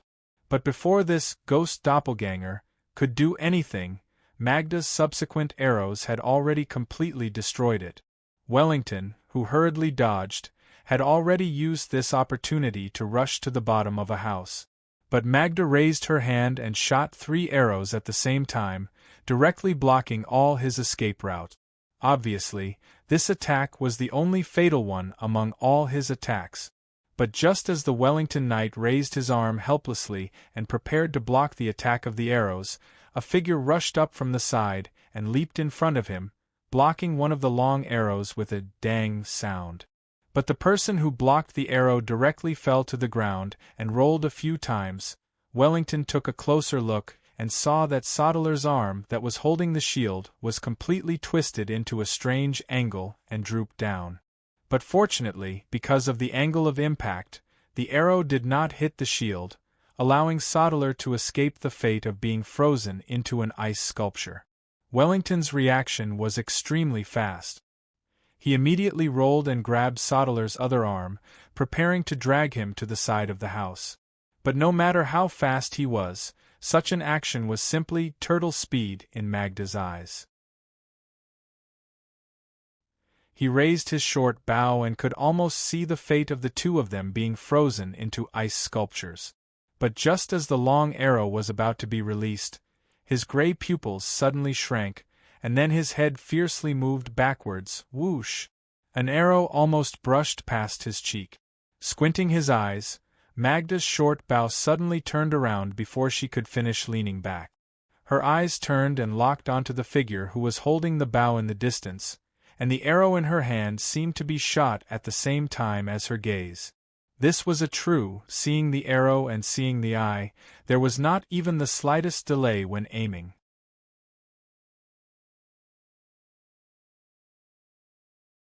Chapter 145.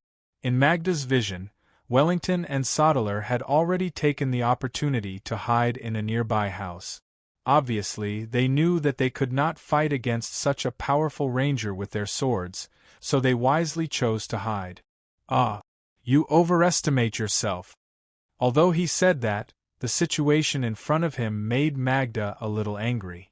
He had shot so many arrows, but he could not even kill a single important target. This situation had not happened for decades. After thinking for a while, Magda's slender figure immediately ran into the distance. After activating the haste skill, his speed was even faster than a berserker's barbaric charge. When he reached the edge of the roof, he used the leap skill just in time to send his body flying far away like an arrow. After drawing a parabola in the air, he landed lightly on another street more than 10 meters away. In the blink of an eye, he disappeared from everyone's sight. From the moment Magda appeared to the moment he disappeared, it was not even 30 seconds. Until now, most of the temple guards did not even know where the enemy was. The dense formation caused the soldiers to be squeezed together, so the people at the back could only see densely packed metal armors and spears. Only the soldiers on the second floor knew where the enemy was because of Roddy's movements. But by the time they knocked their arrows, Magda had already disappeared. In the eyes of ordinary people, the battle seemed to be over. Other than the two that escaped, the rest of the undead were all killed. No matter how they looked at it, they could not cause any more trouble, but looking at the disappearing Magda and the assassin Derby, Roddy's heart could not relax at all. "Raise your shields. Get into formation. Protect the bishop and the governor." His shouts could finally be heard because of the brief silence of the soldiers. The soldiers of the temple were stunned for a moment before they immediately surrounded the superintendent. Roddy rushed over and bent down to the old man who had fallen to the ground and had yet to get up. He shouted, "Do not stand up. Even if you have to squat, do not stand up."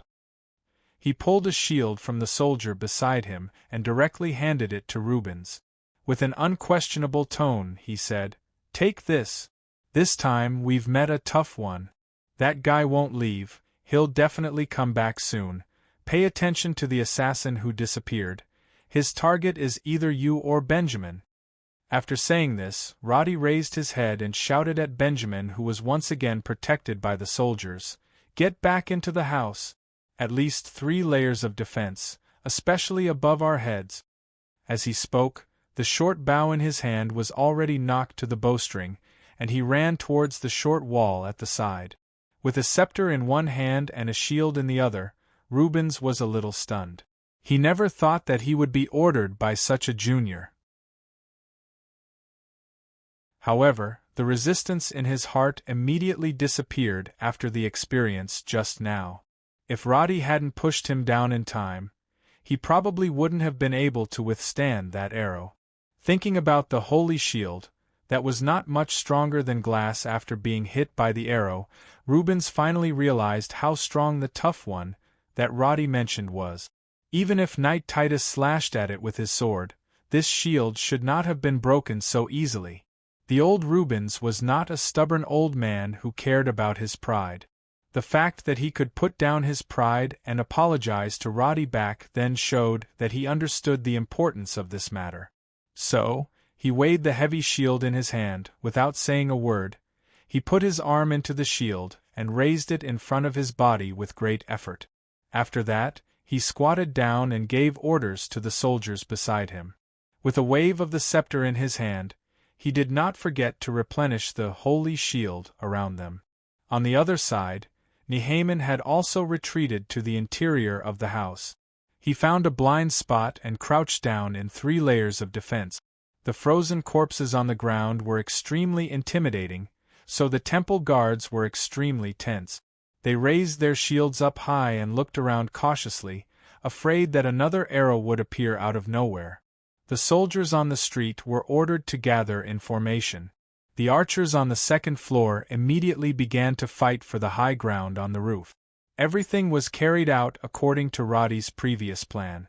Although it was a little chaotic at first, because of the thorough instilling of order was quickly restored. The alertness and defense of the troops were restored to the highest level. Roddy raised his hand and took out the whistling arrow and shot it directly into the sky.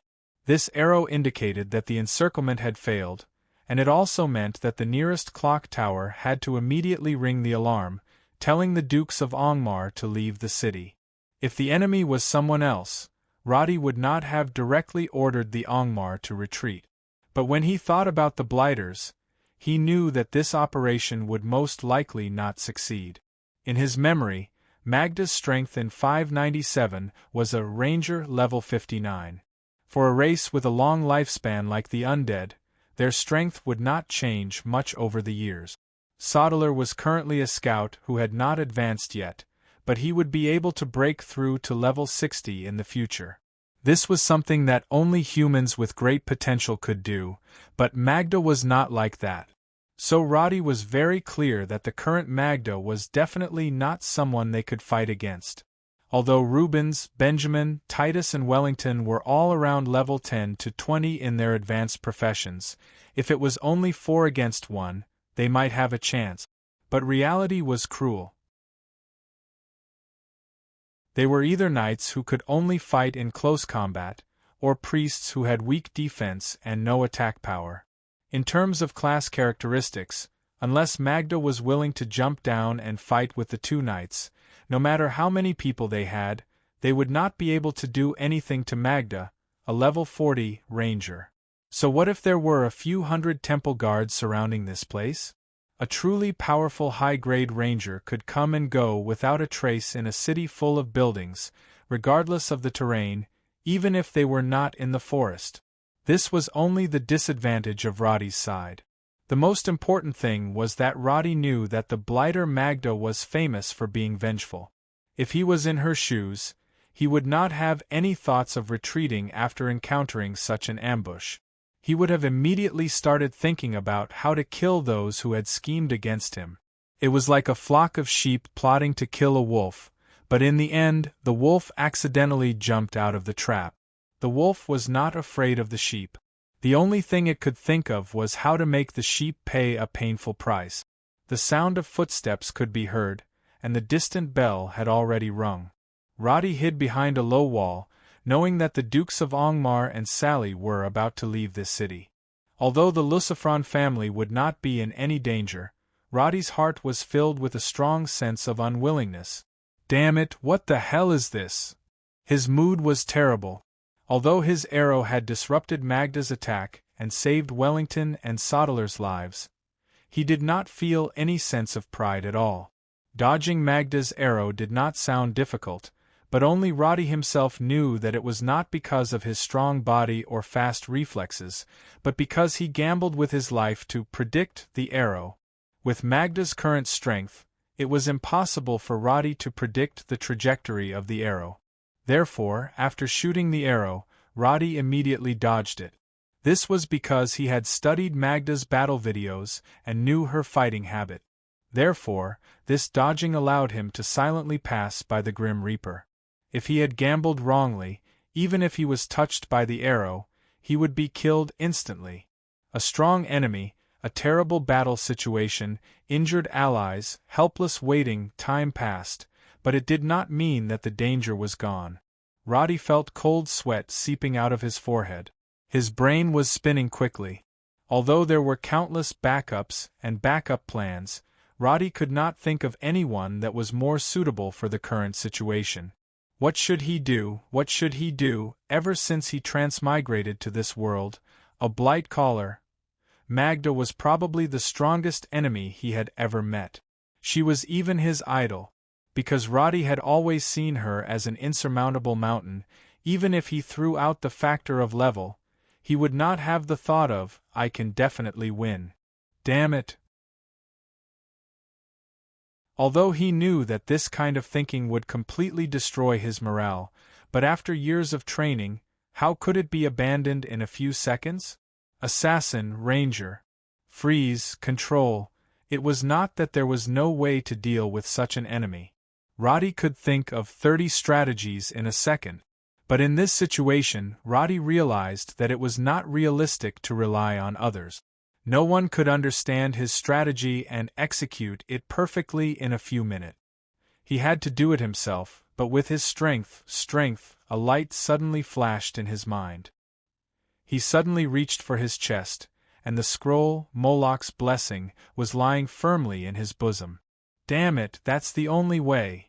As his thoughts raced, he rolled to the side and arrived beside Rubens, who was surrounded by the shield formation. He gestured at him and said in a low voice, Superintendent, do you still remember the most powerful replenishment plan I mentioned? Rubens almost immediately understood Roddy's idea. Back in the living room, he and Angmar listened to Roddy talking about more than 6 or 7 ways to deal with different enemies. Among them, there was a most powerful plan that even the 2 old men felt incredulous. But considering the unknown of the enemy, they finally agreed to let Roddy prepare. So now that Rubens thought of that plan, a glimmer of hope welled up in his heart. Perhaps to solve the crisis now, only that level of attack would be effective. But when he thought of the plan that sounded like a fantasy at the beginning, he became uncertain. The enemy is not a fool. Who can lure them there? I'll do it. But in order to succeed, there must be a prerequisite. What Roddy said next made Rubens' eyes widen. He clenched the scepter in his hand and looked at the golden scepter full of runes. Finally, he nodded and said, At this point, I have no other way. Even if I have to destroy this scepter, I will help you. How many chances do we have? Rubens silently pointed at his own scepter and stretched out a finger. Roddy nodded and said, Enough. Then, he looked at the west wall that was only a few dozen meters away, and then looked at the bell tower on the other side of the wall that had just rung the bell. He continued to give a few instructions in a low voice, and then quickly ran to the side of the shield formation of the temple guards. Here, he saw Wellington and Sodeler, who were already recovering from their injuries under the treatment of the priest. After confirming that there was no one around, he also gave a few instructions in a low voice, and then made a few gestures to Titus, who had also recovered his combat strength in the opposite house. The 2 knights simultaneously picked up their shields and nodded at Roddy. The temple guards on the street did not understand what this scout with a short bow wanted to do. They only saw him running back and forth a few times before he hid behind a low wall and stopped moving. Meanwhile, the governor, Lord Benjamin, and the 2 powerful knights actually stopped moving. The atmosphere of the entire battlefield suddenly became as tense as a bowstring. Although there was no order to tell them what was going to happen, under such circumstances, the soldiers could all understand one fact.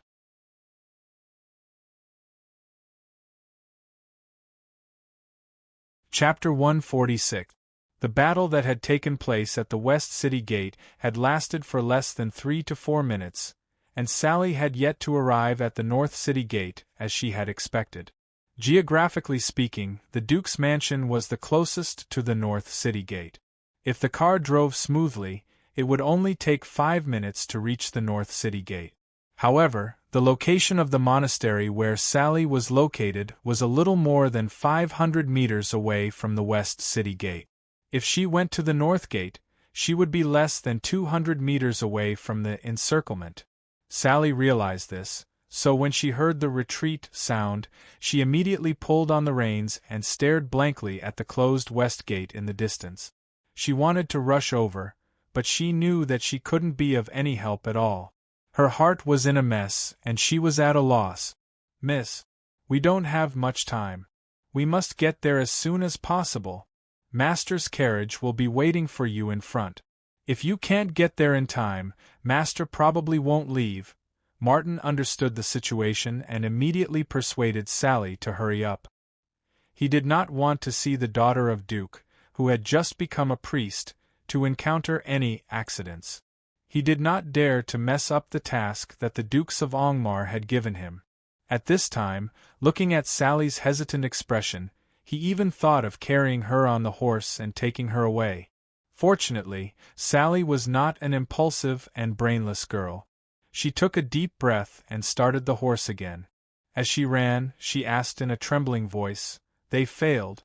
The governor, the bishop, Titus, and Wellington are all there, and they still failed. Then Roddy we can't care so much, miss." Martin whipped the horse that Sally was riding on and shouted, "Since they can't stop it, Captain Roddy can't stop it either. He knows the ambush that he planned. If he rings the bell, it means that he has no other way." These cruel words made Sally feel as if her heart was suddenly frozen. Almost immediately, the scenes that she did not want to imagine appeared in her mind.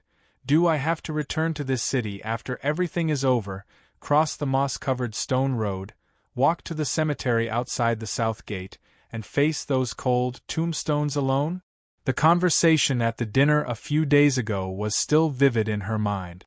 The oath that she made with Roddy still seemed to echo in her ears. When they parted for the last time, she asked him, "Will the next battle be dangerous?" "It should be. Even if something goes wrong, you and Duke don't have to worry." This was Roddy's answer at that time. Now, Sally suddenly understood what he meant when he said, "You and Duke don't have to worry." The cold morning wind blew against her face, but Sally felt that the world in front of her had become blurred. She grasped the reins tightly. She wanted to rush to the battlefield to confirm that her judgment was wrong, but the reason in her mind told her that she had to run forward. The sound of hooves echoed on the street. The few civilians saw the galloping war horses and hurriedly avoided them. Sally turned her head to look to the side. The street that she was passing through was the main road leading to the west gate. But at this time, she could not see anything except the patrolling cavalries and the closed gate. What on earth is going on? When she turned her eyes to the front, Sally noticed a simple carriage parked in the distance. Just when she felt it was strange, she heard Martin say in a low voice on the bumpy horse, "That's Master's carriage. He said he would wait for you, Mississippi." Hearing this, Sally felt that her cold and lost heart suddenly recovered a lot of warmth. Until now, she understood that everything Roddy did was to keep her and her father alive. As long as there were people in the Lucifron family alive, there was still room for redemption. Thinking of this, Sally complained in her heart why Roddy was so stupid. What was so important about this family that he risked his life to save it again and again? Whether you believe it or not, I did this just to let this country, not to be destroyed by a group of beasts. Thinking of what Roddy had said before, Sally suddenly understood. Everything that Roddy did seemed to be really for this joke that she had thought at that time. When he suddenly figured something out, his heart suddenly felt heavy. She bit her lips and urged the horse to continue galloping forward. Her eyes were red, but she did not cry in the end. In the carriage in the distance, the Dukes of Angmar was looking at the direction of the West City Gate and sighed. "So many people can't solve the problem. I really can't blame the plan for not being thorough." Although he knew that the failure of this plan would have a very bad impact, he was still a shrewd person. He just slightly clenched his fists and did not choose to die now. Although what Roddy said before was unpleasant to hear, it was indeed the truth. He could not die. If he died, the Iferta territory would be completely finished.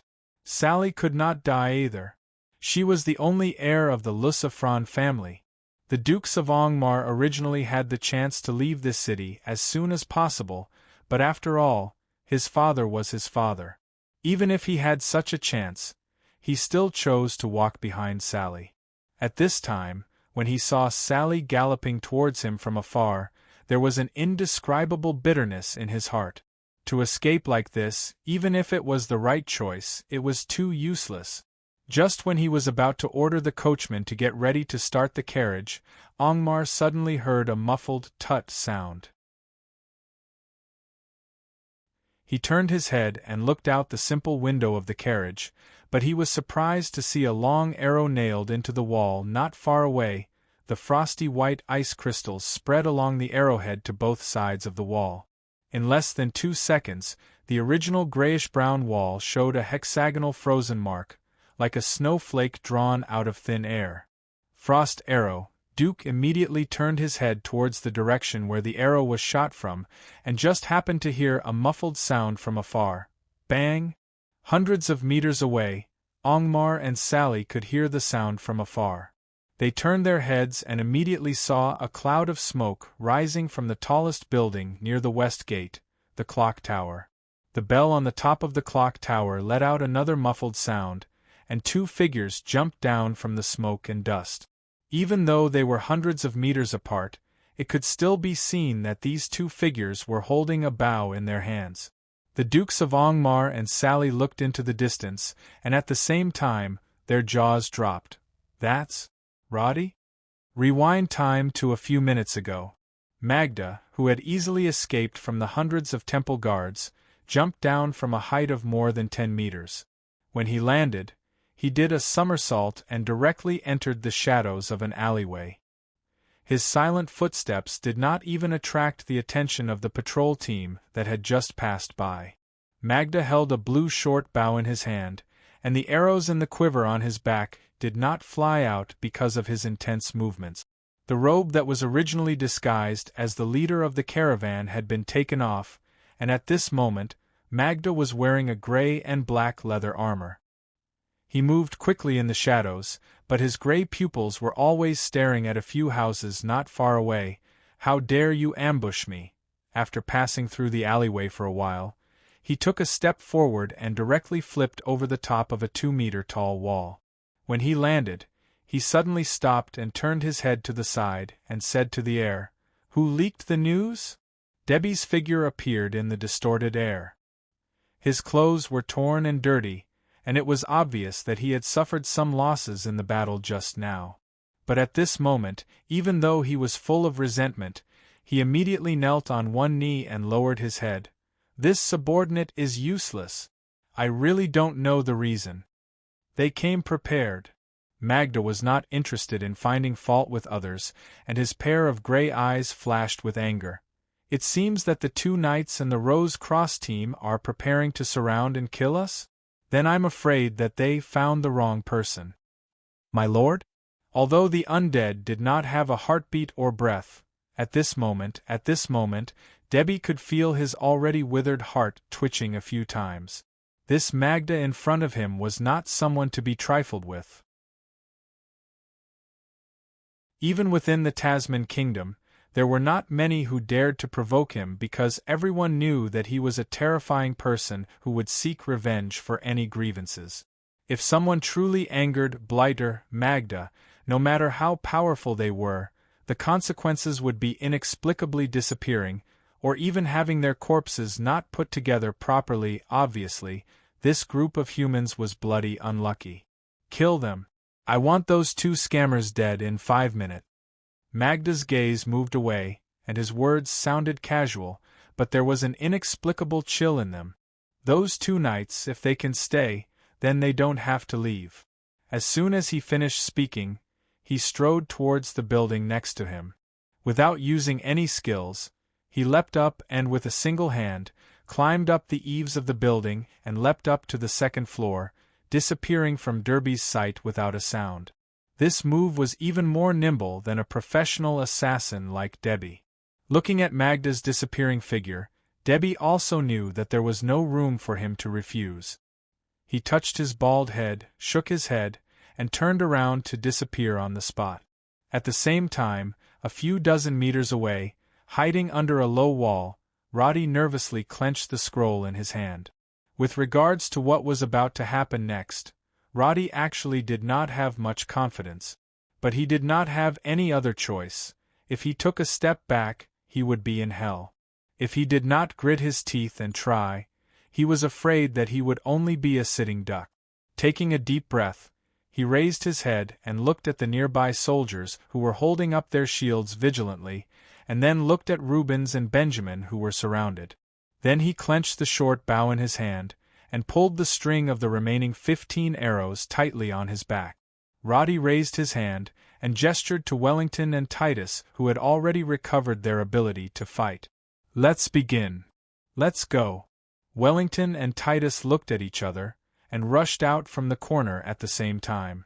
Both of them held a heavy tower shield in their hands, and in their hands were not the heavy swords they used in the previous battle, but the short swords that they had taken from the soldiers. The two tall and long-legged knights rushed from the street towards where Rubens was. They looked around vigilantly, and the shields in their hands protected their bodies, and the battle aura on their bodies distorted the air around them. Their injuries were no longer a problem after the priest's recovery spell, and from their actions, anyone could guess that they were preparing to gather with the bishop and the governor to take care of each other. Obviously, they admitted that they did not have the ability to fight back against a ranger like Magda, and the other high-ranking assassin hiding in the shadows was even more frightening. Hundreds of temple guards moved out of the way under the governor's command, and after Wellington and Titus raised their shields to protect the two elders, they immediately bowed and retreated out of the street under the protection of more than 10 shields. At this time, the ambush team's top combat power was almost all gathered in one place, and because of Roddy's reminder, the two clergymen did not even show their heads. So, no matter if it was Magda or Derby, other than attacking head-on, there was no way for them to effectively attack. To put it bluntly, the two clergymen were like tortoises hiding in a turtle shell, and no one could attack them. Roddy, who was hiding behind the low wall, pursed his lips. The scroll in his hand was almost soaked in sweat. Because the direction in which these people retreated was in his field of vision, Wellington and Titus' occasional glances were all in his sight. And as the decision-maker of this temporary plan, Roddy took a deep breath, and his eyes once again swept across the complex buildings on both sides, and the corridor in front of him that was specially cleared by the temple guards. He raised his hand, and made a gesture to Wellington who was looking at him. Plop! When such a sound was heard, the surrounding soldiers raised their heads in confusion, and immediately realized that someone had fallen. But then they realized that the temple guard who fell was the one who was protecting behind the governor. His fall had directly caused a gap in the human wall protecting Rubens. "Protect His Excellency." Someone reacted, and opened his mouth to shout a warning, but at this moment, the two sides of the governor's guards did not have the time to immediately block the gap, and even because of the obstruction caused by the fall of the guard, the moving team had instead widened the gap. It seemed that no one expected such a mistake to occur, and Rubens's angry voice also sounded. "What the hell?" Quick! Before he could finish his sentence, a ping sound was suddenly heard. The splattering ice shards in front of him were all blocked by the holy shield, and the temple guards at the side took a closer look, only to see that the gap was originally covered by Wellington's shield, and at this moment there was an arrow bouncing off the shield, and it was almost completely frozen by the cold power. The full battle aura made the shield much sturdier than the surface of the metal, and the impact of the arrow was extremely strong, but Wellington held the shield with both hands, and only took a small step back to firmly block the terrifying attack.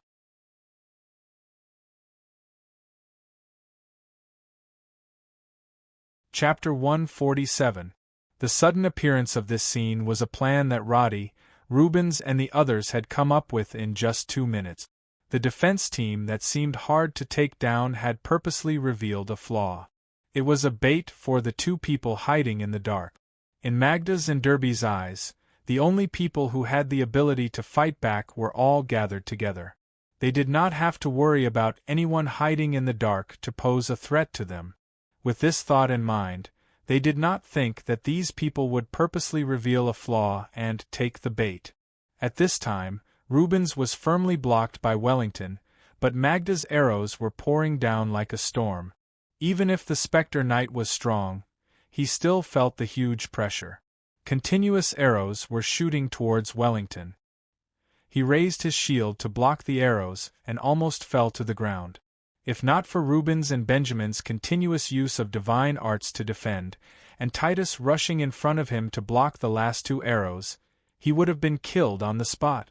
However, when this wave of attacks occurred, the defense formation on both sides of Reuben's and Benjamin became chaotic due to the movement of the 2 knights, and a large gap was opened up. The temple guards raised their shields and wanted to fill the gap, but they suddenly saw a shadow passing by in front of them. Derby's figure suddenly appeared out of thin air. Waving his dagger, he had already rushed into the formation of the temple guards and went straight for Reuben's. Some of the temple guards wanted to warn him, but they saw a purple shadow suddenly flash in front of them. Pooh! The temple guard who had his mouth wide open fell to the ground because his windpipe was cut, and he could not even say a word. Using Magda's powerful attack to create an opportunity, Derby took the opportunity to get close to the enemy and carry out the assassination. Although these 2 undead had never worked together before, their strong battle instincts made them have an indescribable tacit understanding. This was because the bait that Roddy and the others threw out was a perfect opportunity for them to assassinate. After Derby appeared out of thin air, he only used half a second to rush behind Reuben's. The dagger in his hand flashed with 2 rays of purple light. After the impulse effect was activated, his damage and attack speed instantly increased by 20%. In a blink of an eye, he had dealt 4 to 5 attacks on the Holy Shield and completely destroyed it. At this time, Wellington and Titus were right in front of Reuben's, while Benjamin was on the side. Derby had already slit the throat of the nearest temple guard. Just as he was about to deliver a fatal blow to Reuben's, the bishop seemed to have expected it. He turned around and raised the shield in his hand that he had never put down since the beginning. Dang! Derby did not expect Reuben's to actually have a shield and block his attack. However, Reuben's was not a close combat class, and Derby's dagger was extremely powerful. It directly pierced through the shield and caused the old man to uncontrollably take a few steps back. Looking at the scene in front of him, Derby reacted quickly and lifted his leg to kick away the temple guard that was rushing over to help. His body moved forward quickly, and the dagger in his other hand was already following closely behind, and it looked like it was about to slice off Reuben's head. Derby had absolute confidence in this attack. But just as the dagger slashed through the air, Derby suddenly felt as if a golden ray of light flashed by his side. In the next moment, he saw the dagger that he had thrown out was suddenly hit by a huge force beside Reuben's temple. Pooh! He stared blankly in front of him, and realized that the hand that was holding the dagger had been completely pierced by a long arrow. The dagger was sent flying by the tyrannical force, and even his entire arm had lost all feeling. The first thing that came to Derby's mind was not vigilance, but an indescribable doubt. Could it be that Magda did not allow him to kill him? But then he realized that the arrow was not shot by Magda, and immediately raised the dagger in his right hand to block. But when he turned his head, he saw a figure darting towards him at an unbelievable speed. What the hell is this? Why is there still someone hiding here? The speed of the newcomer was almost no different from Derby, who was an assassin. He thrust his sword straight at Derby's chest. Derby had absolute confidence in his close combat strength. Even if the opponent's sword was extremely fast, he still managed to dodge it with a twist of his body and a shake of his head. But before he could counterattack, he saw that the opponent had already raised his other hand, and as if he had already expected this, he held an arrow and stabbed it towards his head from the side. The arrow left a mark on Derby's face. The advanced assassin was not just for show. If it was anyone else, they would have been hit, but Derby was able to dodge it again in the nick of time. When he raised his head, Derby finally saw the person's face clearly. The opponent was not someone else, but the soldier who had a flattering face and brought him into the city. At this moment, his heart suddenly tensed up. The opponent's swing and stab did not seem to be anything special, but the speed was frighteningly fast, and it was obvious that the opponent was not weak. Now that he thought about it, this group of people actually had such a move up their sleeves. It was probably a trap. As soon as his mind cleared up, Derby immediately prepared to counterattack, but he did not expect that the opponent would raise his hand that was holding the arrow, and a ray of light instantly shone out from the opponent's ring. Shit! Derby cursed in his heart, and immediately tried his best to open his eyes wide, trying to catch the opponent's movements behind the light. But then his heart went cold. The light actually caused his eyes to burn, and he completely lost his sight, leaving only a sea of white in front of him.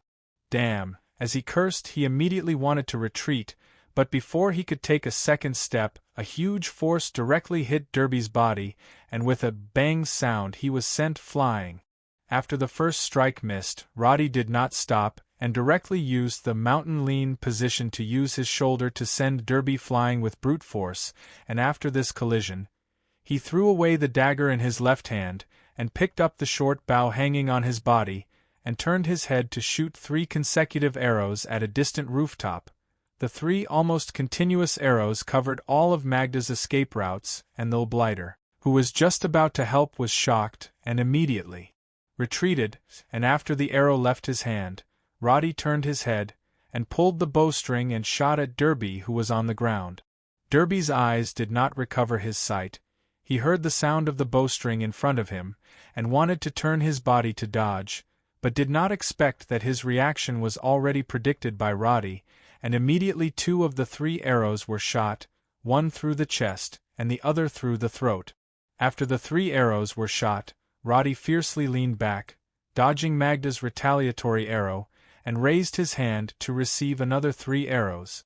Although they were using the same bow, this time Roddy's attack speed was like a completely different person, to the point that Magda could no longer ignore Roddy's arrows like how she ignored the other soldiers, and could only use the backflip method to dodge his arrows, and this delay meant that Derby's time of death had come.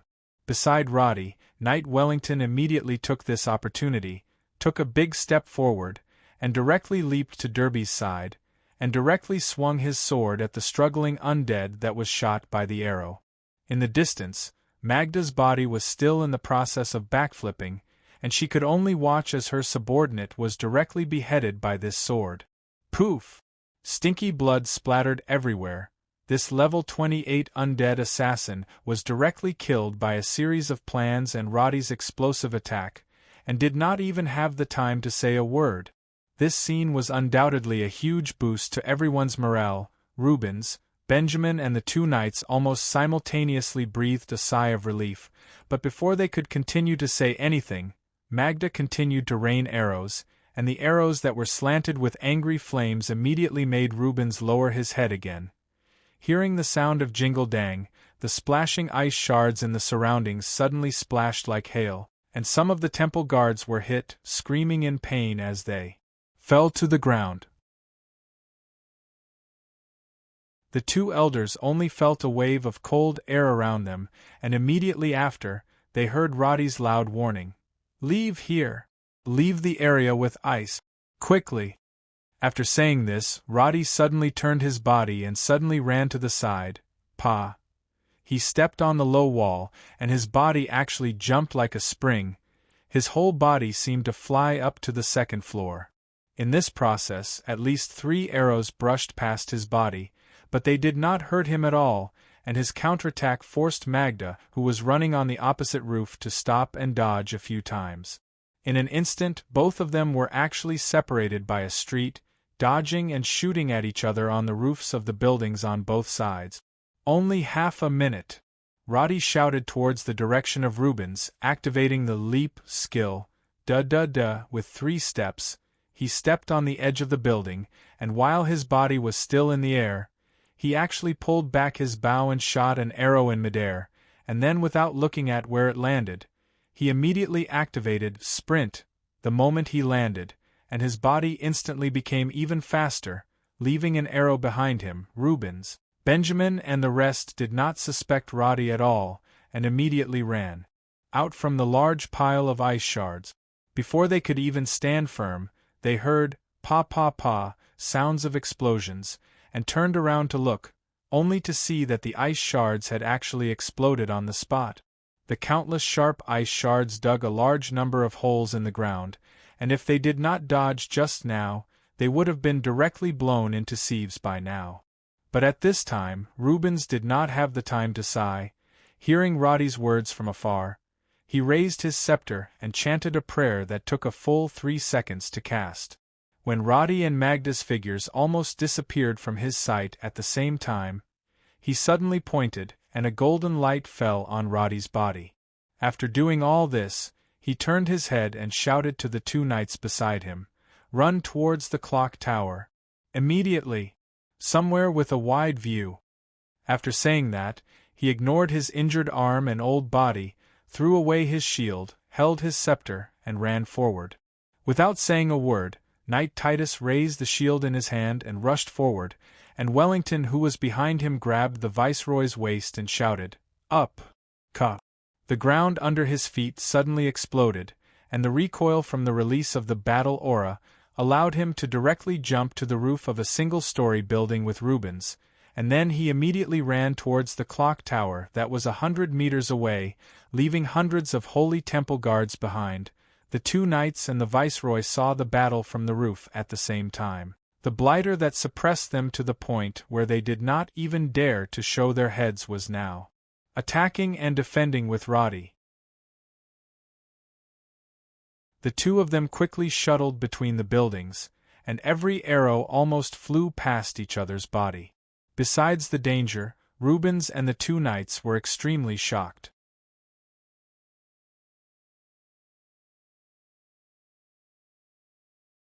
Chapter 148. At this moment, Roddy looked at the remaining time, 32 seconds, displayed on his status panel.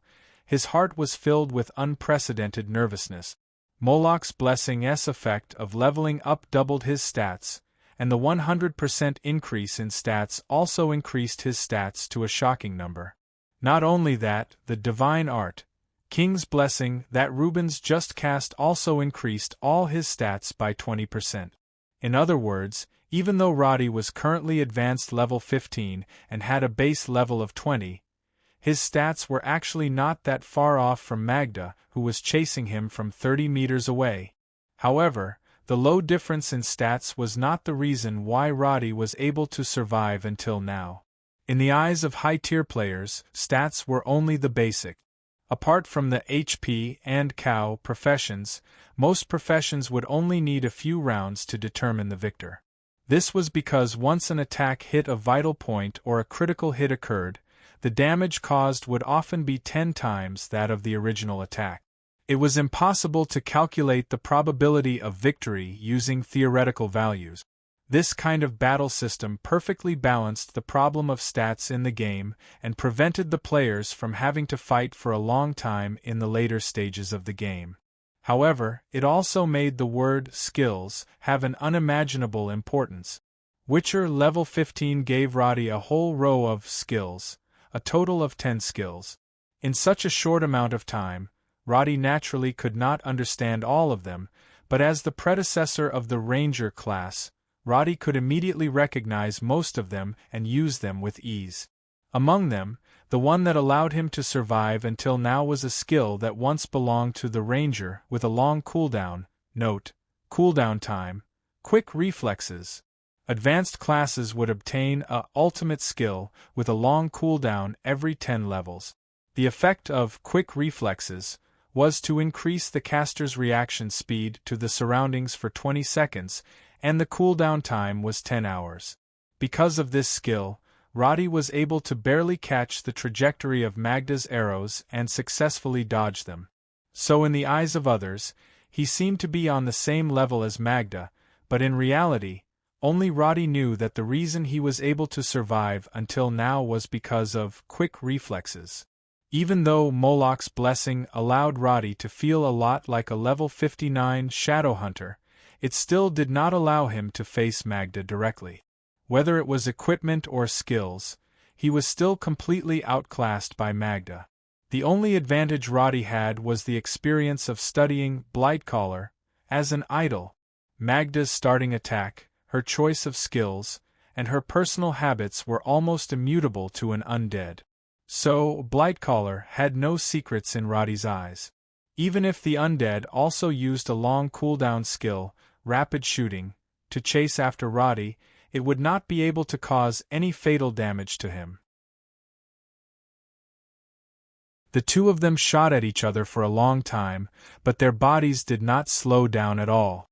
In just 10 seconds, they had actually crossed a distance of almost 100 meters between the roofs. During this time, Magda shot 12 times, but not a single arrow hit. On the other hand, Roddy shot 4 times, but he managed to block Magda's attack twice.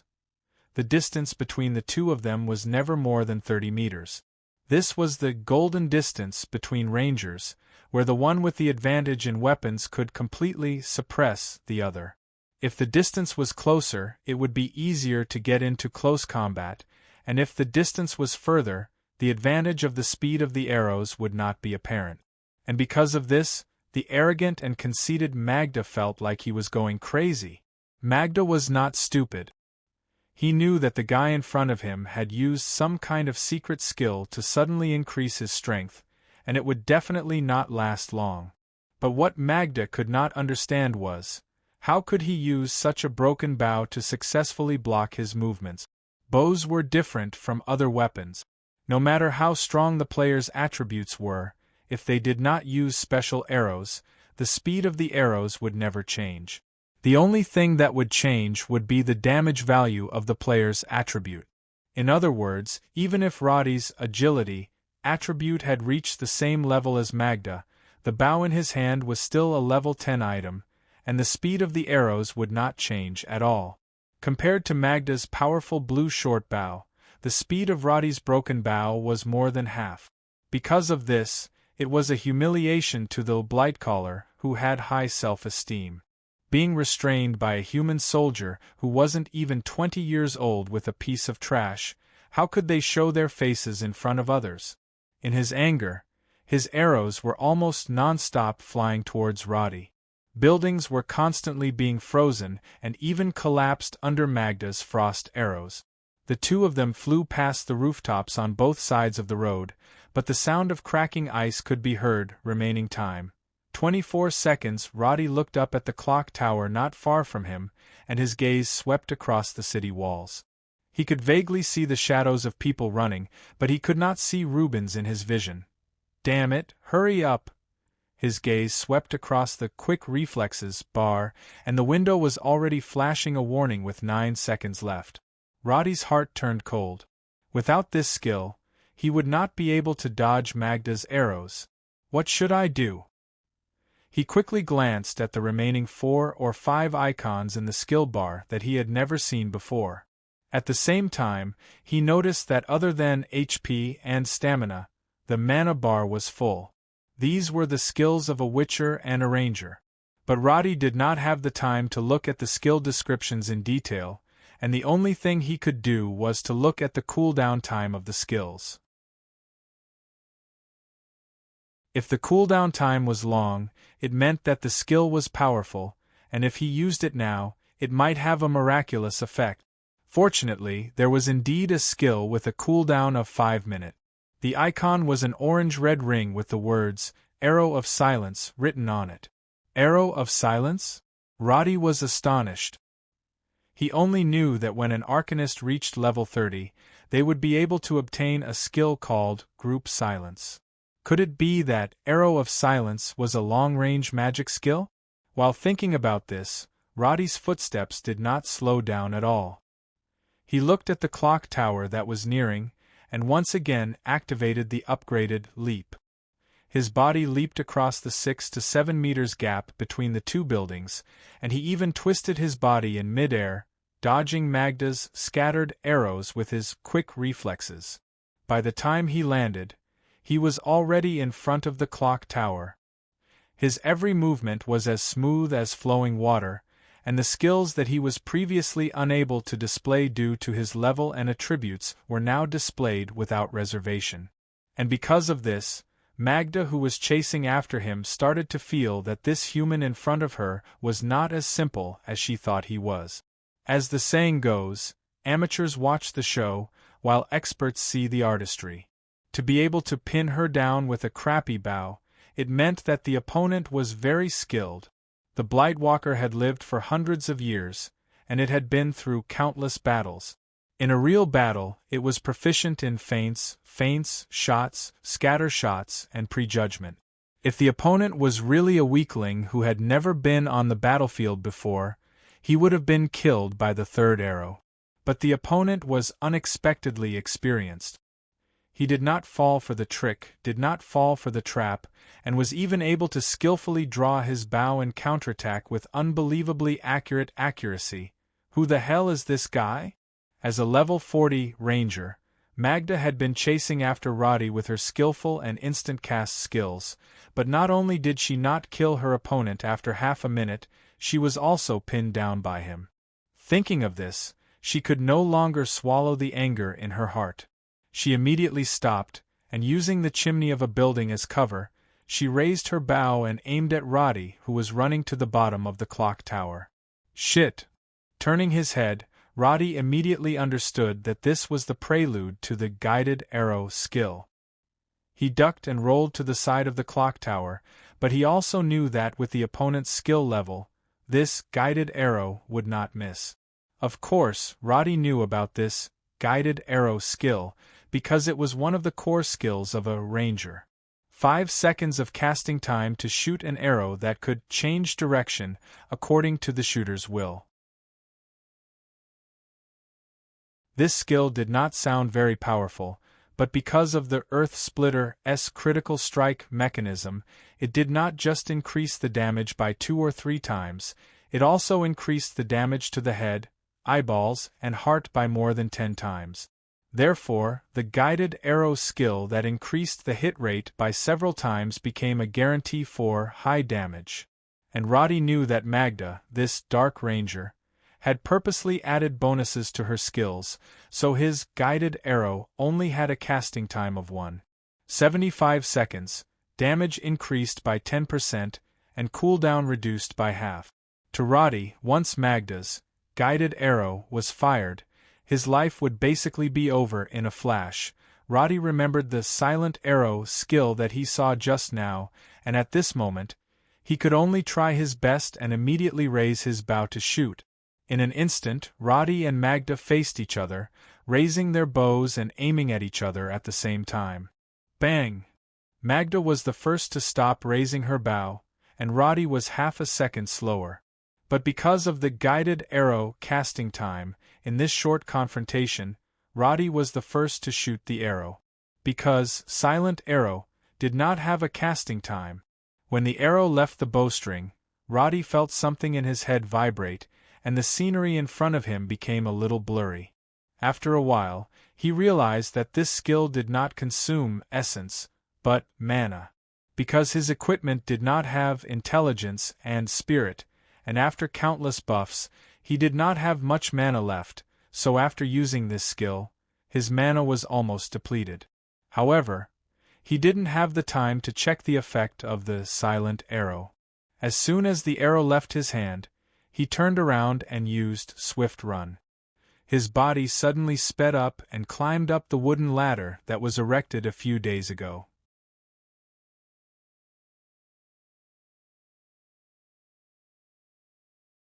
Chapter 149. Almost at the same time, Rubens and the 2 knights finally appeared on the top floor of a hotel about 40 meters west of the clock tower. The Wellington knight had been running with Rubens in between his legs.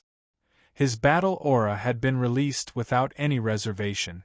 When he and Titus rushed to the hotel, their aggressive manner had frightened many of the guests who had just woken up. These commoners did not understand what was going on. They only felt that the old man who was being hugged by the tall knight looked like the governor who was paraded through the city yesterday, especially the golden scepter, but before they could see clearly, The three of them had rushed to the top of the hotel and looked straight at the clock tower in the distance. The two knights were panting due to the exhaustion of their battle aura and the intense running. The pale-faced Rubens was also in great pain from being hugged all the way up, but he could not care about his image at this time. He gripped the scepter tightly in his hand and looked back at the soldiers who were already in position on the towering city wall dozens of meters away. He raised the scepter in his hand and an inconspicuous light beam appeared on top of the city wall. This was the signal that they had agreed on a few days ago. So when the light beam appeared, the entire city wall was filled with a series of orders. The noise of gears and bearings could be heard even from far away. After that, Rubens turned his gaze towards the direction of the clock tower. There, Magda, who was behind the chimney, was raising her short bow and aiming. Roddy, on the other hand, suddenly appeared after hiding behind the clock tower and raised his hand to shoot an arrow. This? Although he did not understand the battle between rangers, Rubens could clearly see that the arrow shot by Roddy was obviously different from before. When it flew, it left a bright silver trail of light. When it was far away, he could even see the trajectory of the arrow from the trail of light. Before the doubts in his heart could be answered, the arrow from afar was already in front of Magda. But this undead did not move at all. The bowstring that had been condensed for more than a second finally released. The guided arrow, that had the same light beam and Roddy's arrow of silence, almost flew past the arrow shaft. In his rage, Magda did not care about Roddy's attack. He was even prepared to shoot the guided arrow, at the risk of being shot. He understood that as an undead, it would not be a big deal if he was shot by an arrow, but if Roddy was shot by an arrow, he would definitely be severely injured even if he did not die.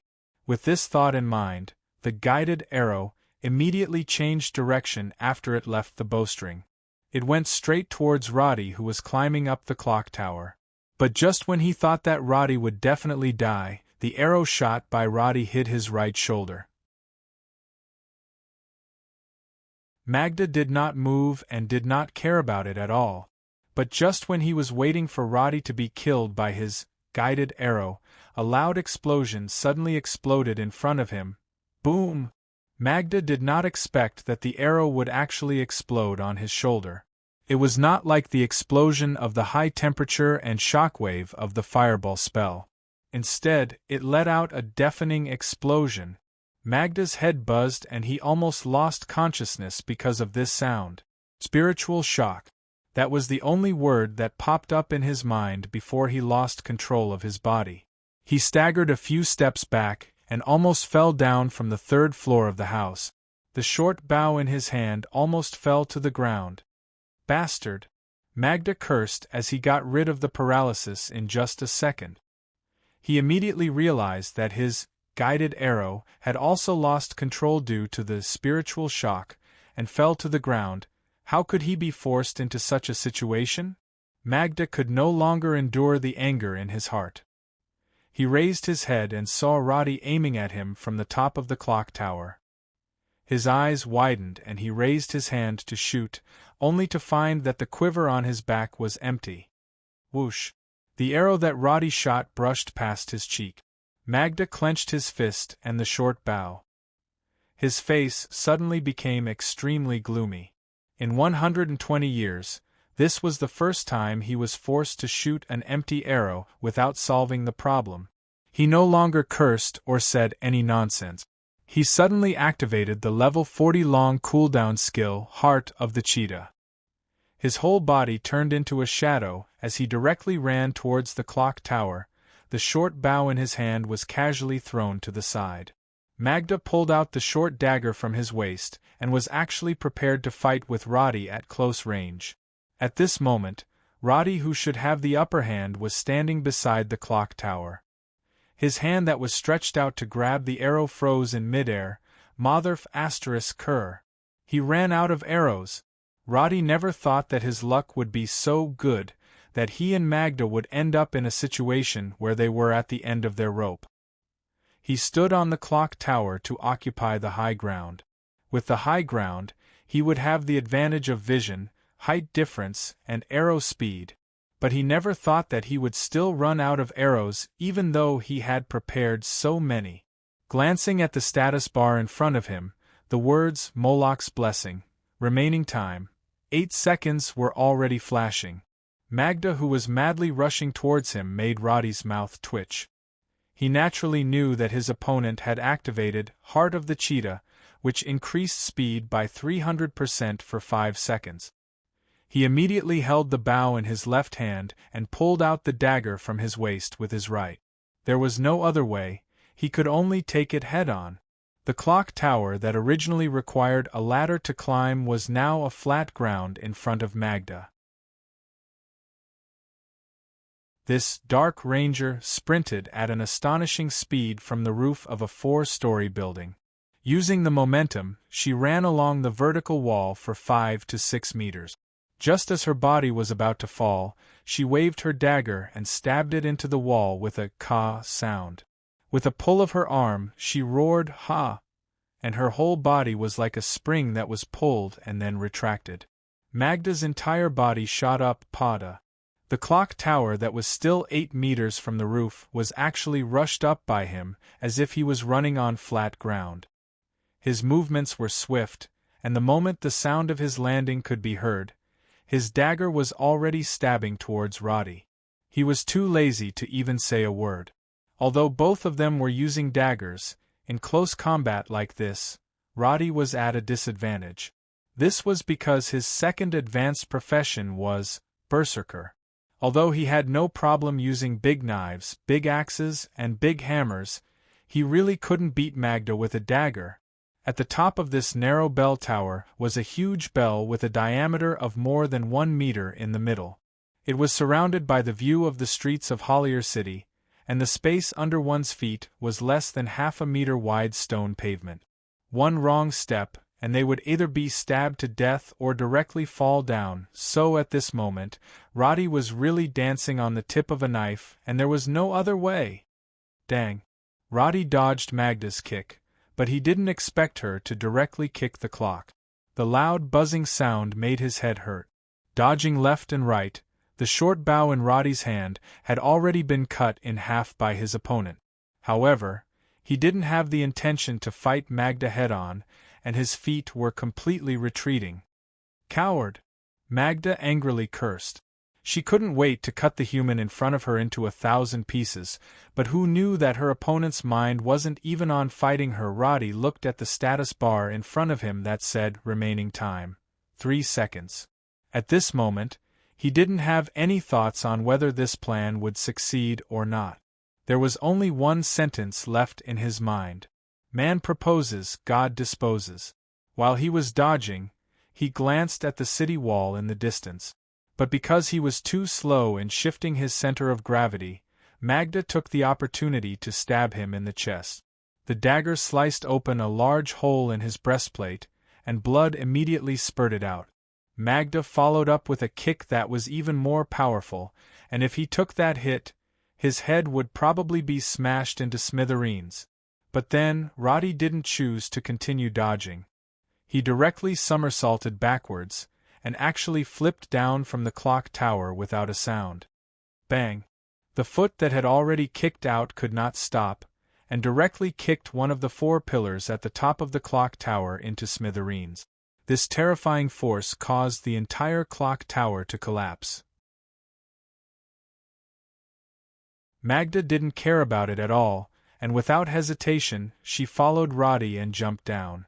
To a normal person, a fall of 8 meters would probably cause them to break their legs or fall to their death, but to Magda and Roddy's current body strength, such a jump from such a height would only require a slight bending of the waist to cushion the fall. When both feet landed on the roof of the clock tower, Roddy, who was in front of him, bent over awkwardly, and actually staggered a step, and actually sat on the ground. Moloch's blessing ended. As if his entire body was exhausted, Roddy's legs went soft, and he directly fell to the ground. When he turned his gaze, he saw Magda rushing towards him with a dagger in her hand. Fuck. Rubens, don't you dare screw me over, Roddy muttered to himself, but he really didn't even have the strength to dodge. In front of him, Magda's face was filled with anger, and she was already prepared to leap forward, and in her heart, she already had the intention to cut Roddy in half.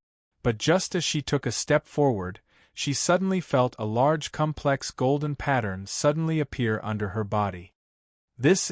Before she could even react to what was under her feet, Rubens suddenly raised his shining golden scepter.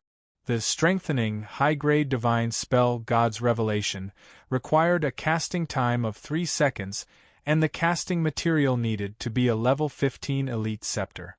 At this moment, Rubens had successfully cast it, and its effect was to increase the casting level of the next divine spell by *****.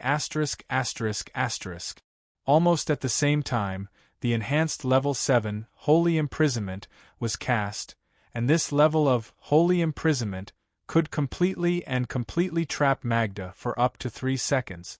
Golden chains suddenly burst out from under her feet and completely tied up Magda's body.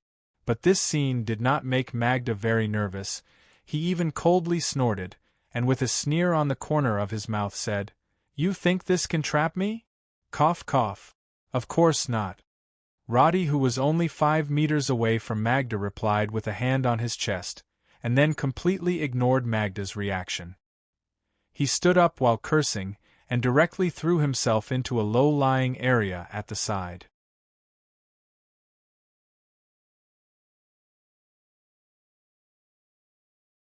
Chapter 150. Magda instinctively felt that something was wrong. He tried to lift his hands, trying to break free from the shackles. However, he saw that the 3 people in the distance had no intention of attacking him. Instead, it was Rubens who suddenly raised his cracked scepter and shot a ring into the air. What was the meaning of this? A signal? A warning? Or give up?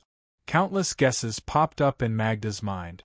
However, the next moment, he clearly heard the sound of a mechanical structure in the distance. When he looked towards the source of the sound, his gray pupils suddenly shrank. He would never have thought that the crossbows on the west wall were all aimed at his position. This was one of the most powerful plans that Roddy and Rubens had in mind. If the enemy was too strong, they would directly use the crossbows to attack. There were originally a total of 8 crossbows on the west wall, and they were all aimed outside the wall. However, under Roddy's request, they had all been moved to the inner side of the wall a few days ago. They had already predetermined 4 shooting points through the test shooting. In Roddy's plan, once this plan was activated, the soldiers on the wall would be able to adjust the landing points of the crossbows according to the orders of the bishop. After a short period of training, they had already reduced the adjustment time to about 20 seconds. Because they had practiced this more than 10 times, the moment Rubens gave the signal, the soldiers had already aimed the crossbows at the bottom of the clock tower. The crossbows on the wall were originally used to kill enemies from a distance. Just the crossbow's arm alone was more than 3 meters wide, and the diameter of the crossbow was as thick as a person's wrist.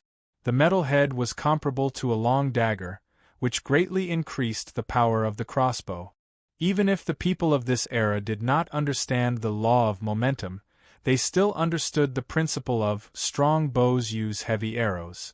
Thus, the power of the 8 crossbows had already exceeded the limits of an individual's defense by countless times.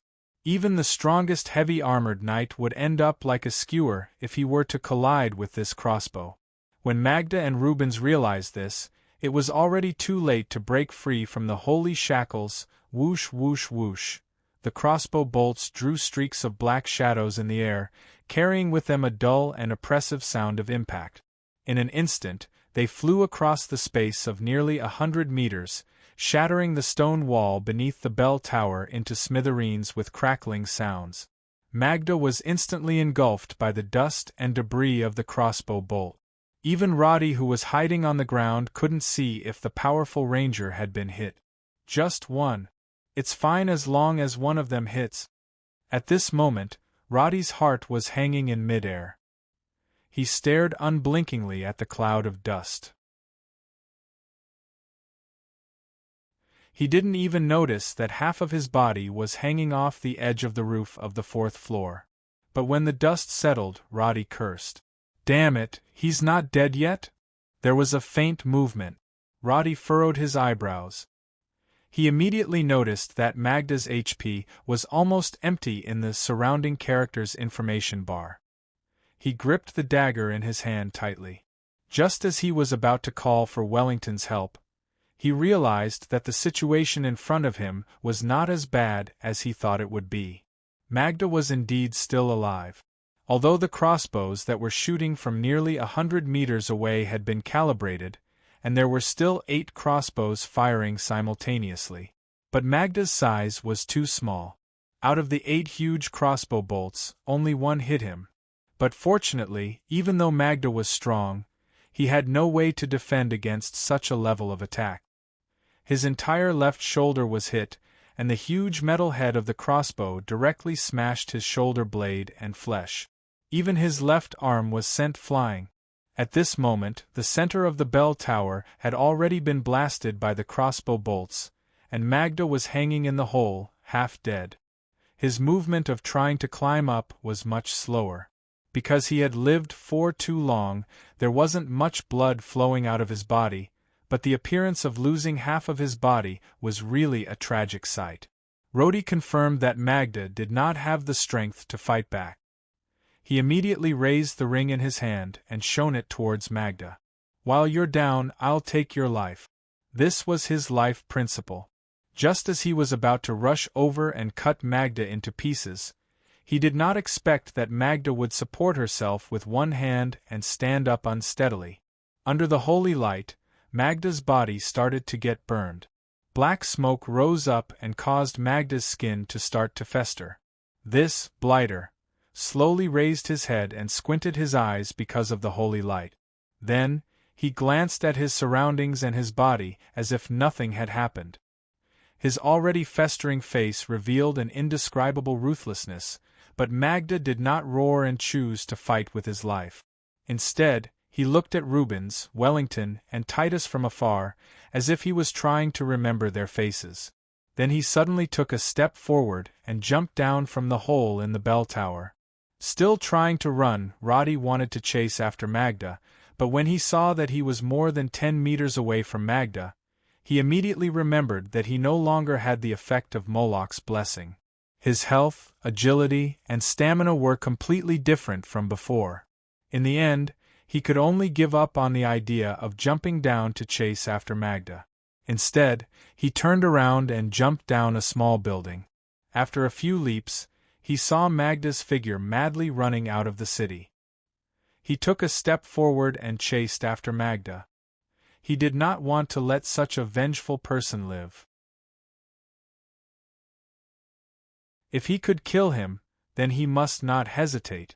Although Roddy thought that way, he could only watch as Magda jumped up to the second floor of another residential building.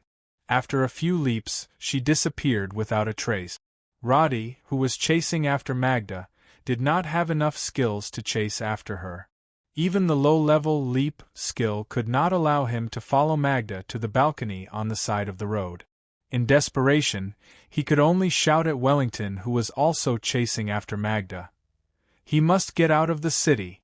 Send someone to the city wall. Stop him. The knight who was running on the rooftop did not respond. He did not know if he heard what Roddy said or not.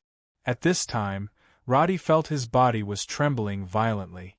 At first, he thought that it was the side effect of Moloch's blessing, but when he stopped, he staggered and almost fell to the ground.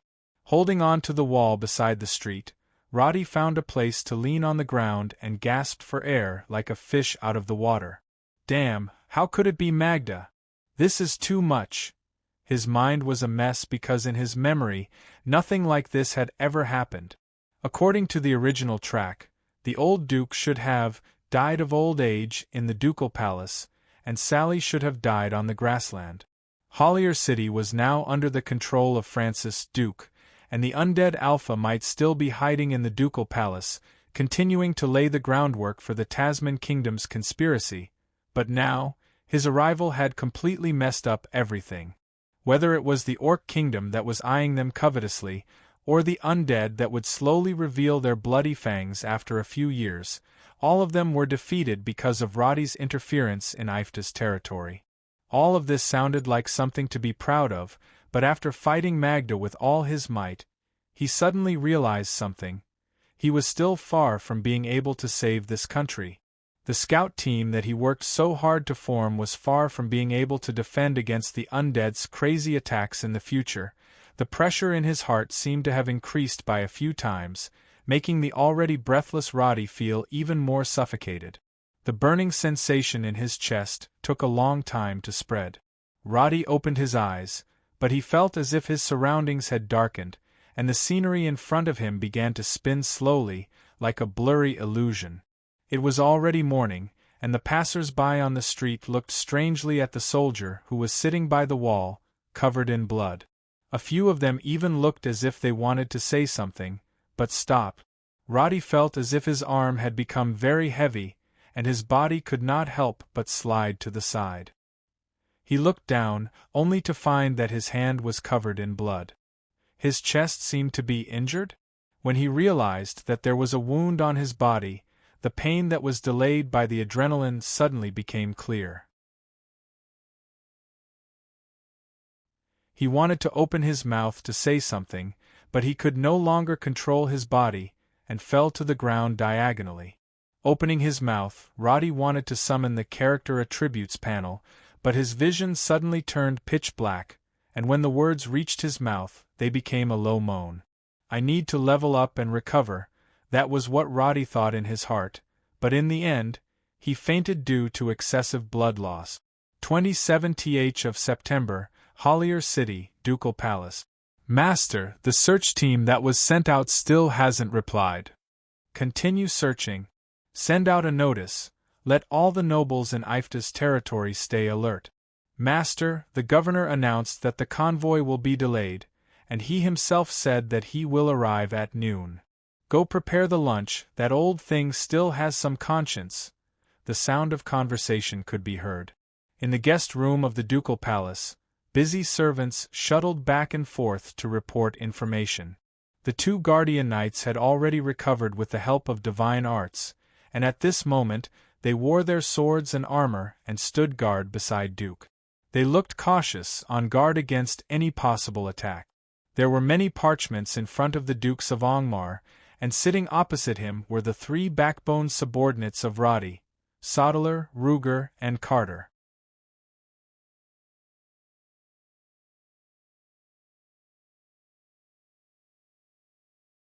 Chapter 151.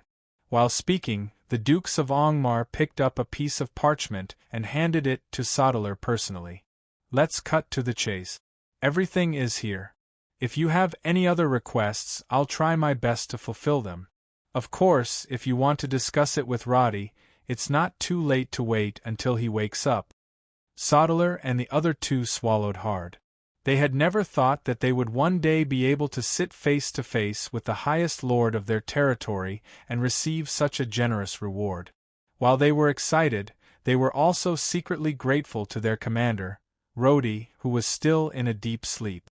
Without his leadership, they would probably still be a bunch of useless good-for-nothings. How's your arm? Angmar looked at the few people who were in a daze. He knew that they were probably a little reserved, so he asked gently. Yesterday, Sodeler blocked the arrow for Wellington and his entire arm was directly broken. If not for the timely treatment of the mages, he would probably never be able to hold a sword again in this life. Lord Duke, the bishop said that it will take a week or two for me to fully recover, but I feel that it's fine now. He waved his arm.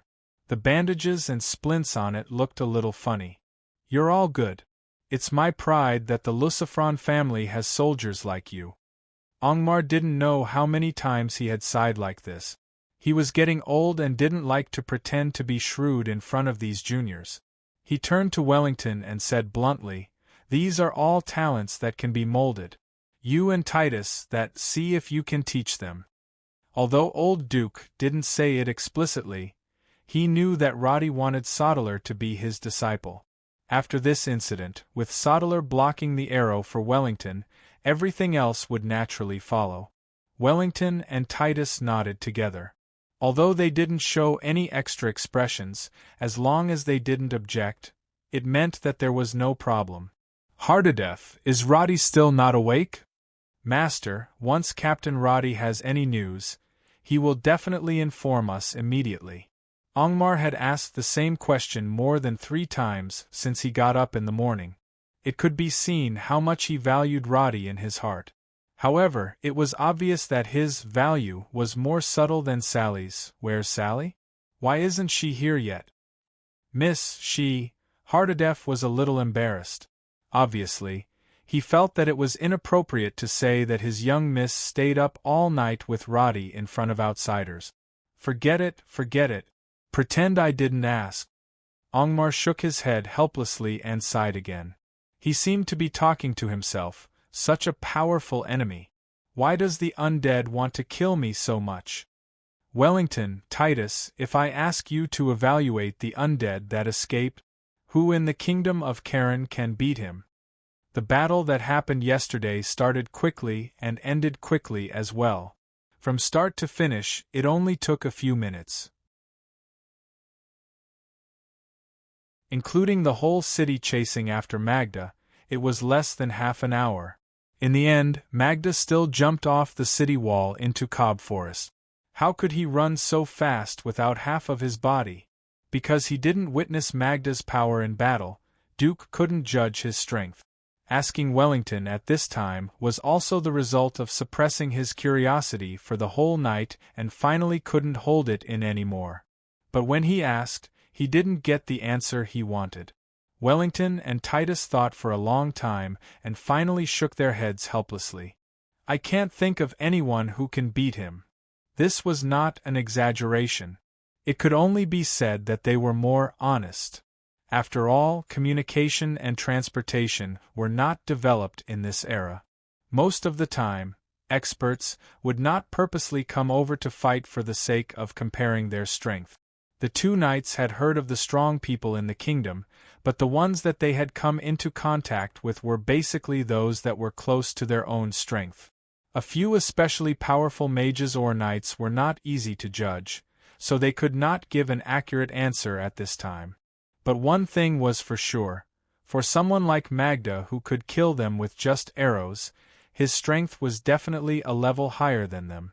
In this situation, Roddy fought with that guy for a minute and still had the upper hand?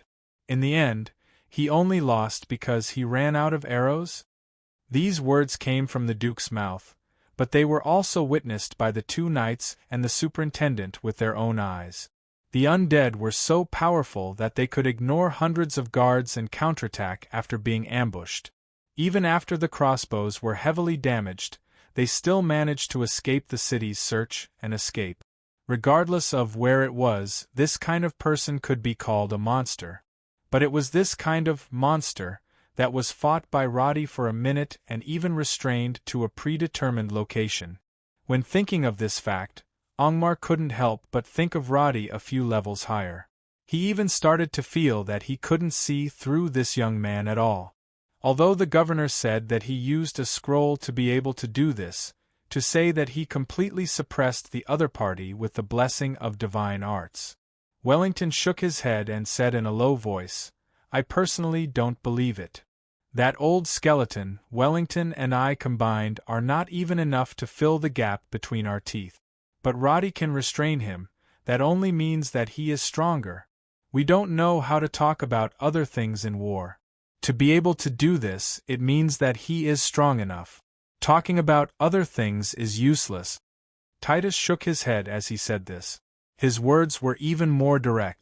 Angmar turned his gaze to Sodeler and the others and asked, Roddy, was he this strong in the past? Ruger and Carter looked at each other and thought of Roddy's performance in the past 6 months. From the time he led the team to counterattack the orc camp until now, the things that this captain had done could not be described as strong. Sodeler even recalled the scene when he led the team to seek refuge in Norland Village to find Roddy. The wolf riders that were slaughtered and the dismembered corpses on the ground. No matter when he thought of it, it was an experience that made his hair stand on end. Captain Roddy, he actually led us to do many things. Oh? He told me that you all went to the Orc Kingdom together. Could it be that there are other stories? Duke raised his eyebrows. His words made the 3 scouts look at each other. Now they all felt that there was no need to hide those things. After thinking for a while, they began to tell them one by one. Asterisk, asterisk, asterisk, asterisk, asterisk. In the bedroom on the 2nd floor of the ducal palace, Roddy, who was lying quietly on the bed, had not yet woken up. After coming to this world, Roddy's quality of sleep had remained the same as before. Because his mind was too rational and his emotional intelligence was low, he basically slept until dawn. The number of times he had dreams could probably be counted on his fingers in a year. However, after being seriously injured and unconscious this time, he was always haunted by a nightmare. The burning flames of war engulfed the city of Hollier.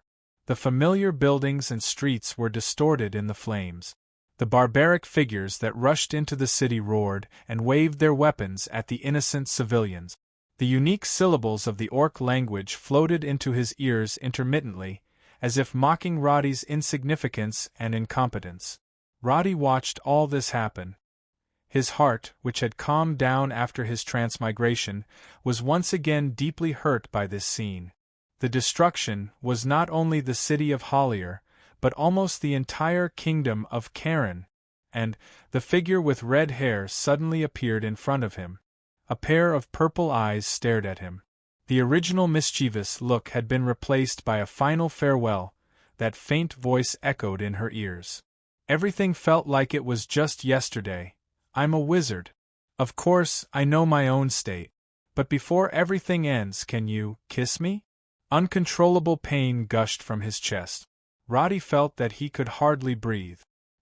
He stretched out his hand, but only saw the scene of a beautiful woman dying in front of him. His whole body trembled violently because of resentment and grief. Roddy opened his mouth and wanted to shout, but he felt that he could not even say a word. He wanted to call her name, but his whole body had no strength. Nah. Faye. When he suddenly opened his eyes, the bright light made Roddy feel that there was only a vast expanse of whiteness in front of him. He suddenly sat up, only to feel that his whole body was soaked in cold sweat.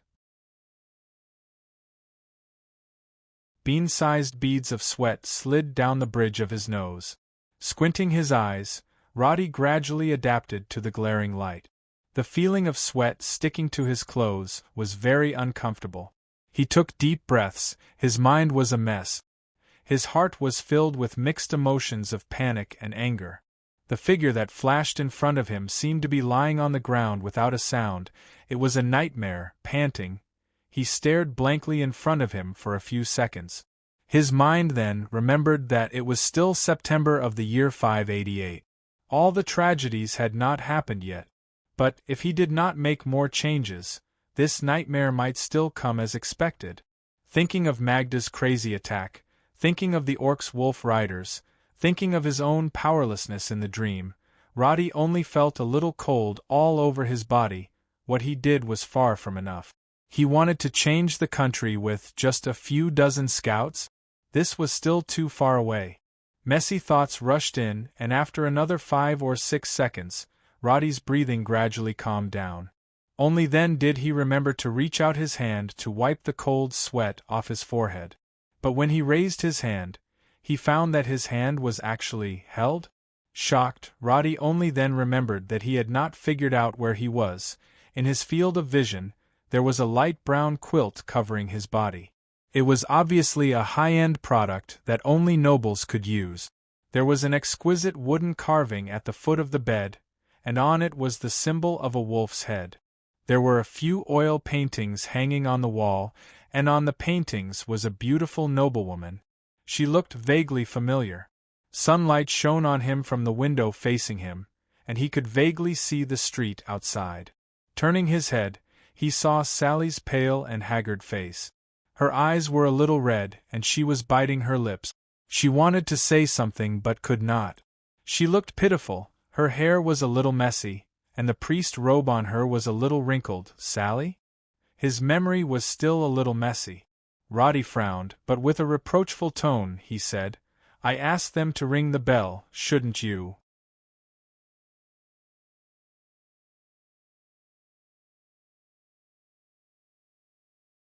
Chapter 152. What's going on? Where's Magda? Where's Wellington? Why are you still here?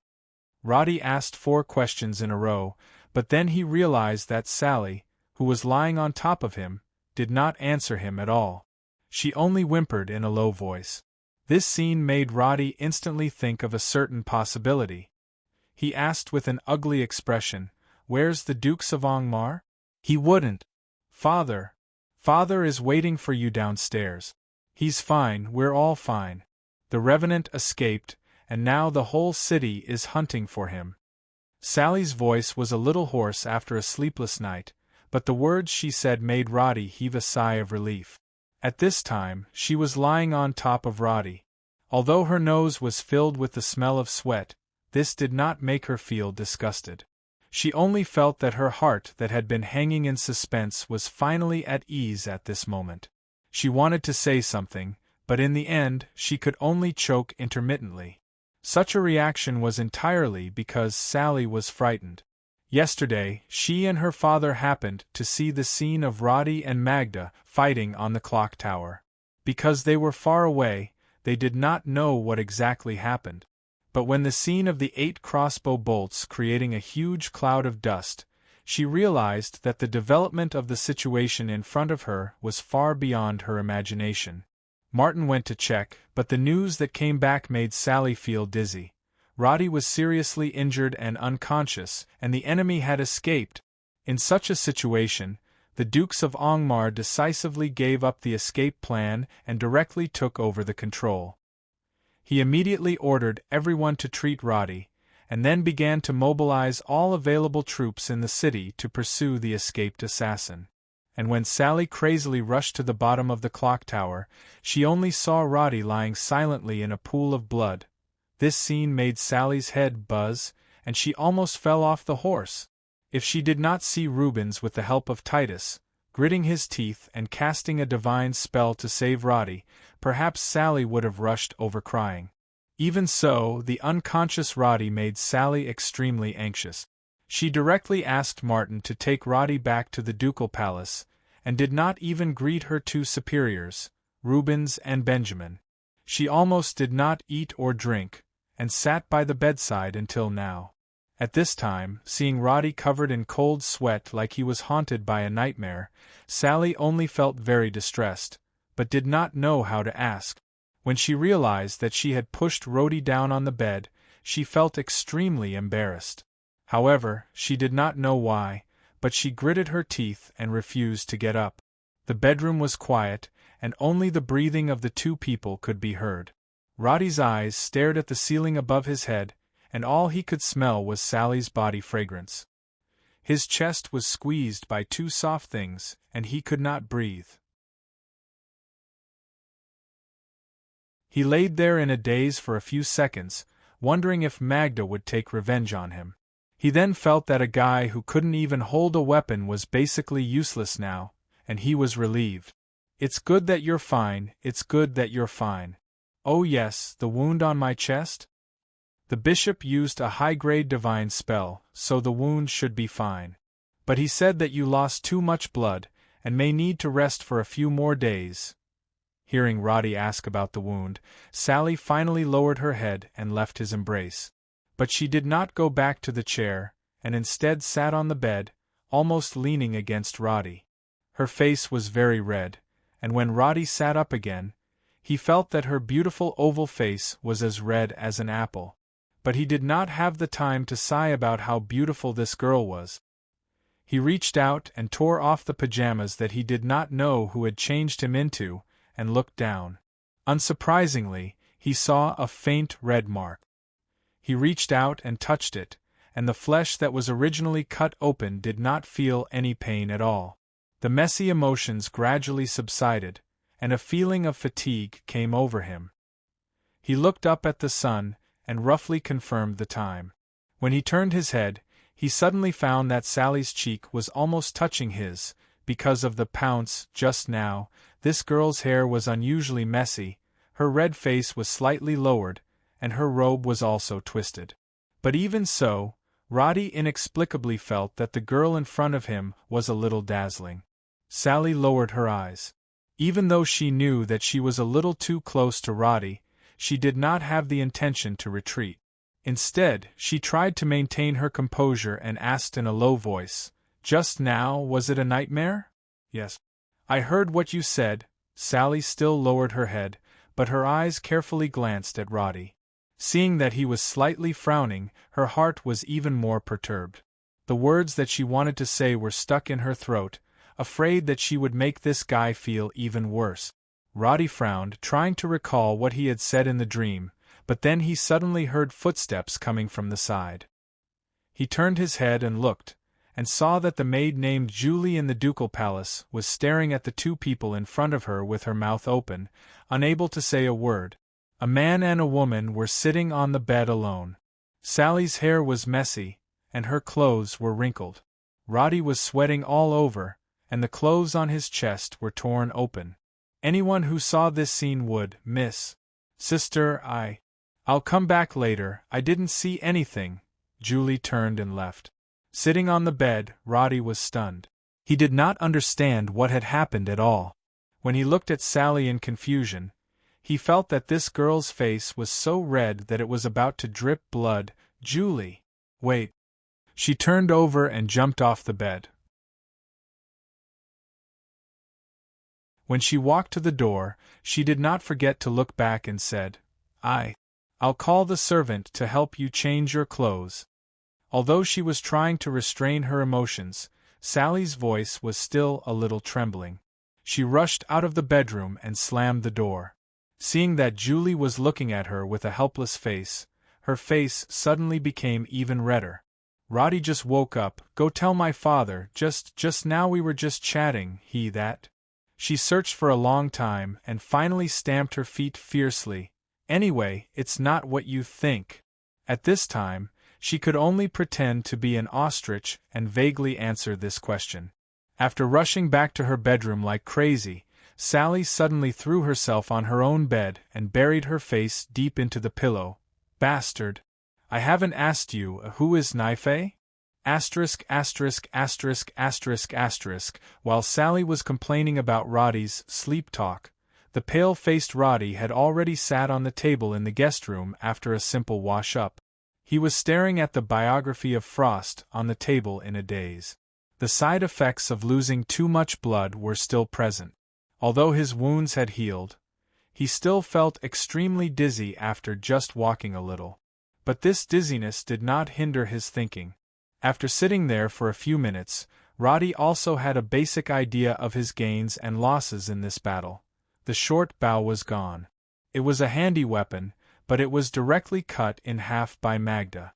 The leather armor's breastplate was severely damaged. Even if it was repaired, the weapon's grade would probably drop by a level. The cut made by Magda's dagger was shocking, and it was thanks to it that Roddy's chest was not directly cut open. Moloch's blessing was used up. A powerful and dazzling trump card was carelessly thrown away. It could be said that the losses were heavy, but the silver lining was that there were no casualties among the scouts. The few who died were from the ducal palace and the cloisters. As for the rewards, Roddy could not say that he was very satisfied. Moloch's blessing brought the effect of Rose Cross, permanently increasing his reputation by 1,000. It was just that there was still a long way to go before he could reach Reverence.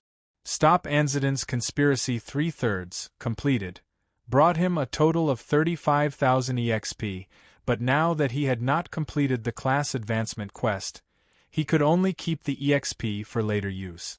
Just looking at the rewards alone, it was a loss. So the only thing that Roddy could hope to earn back was the rewards that Rubens and Angmar could give him.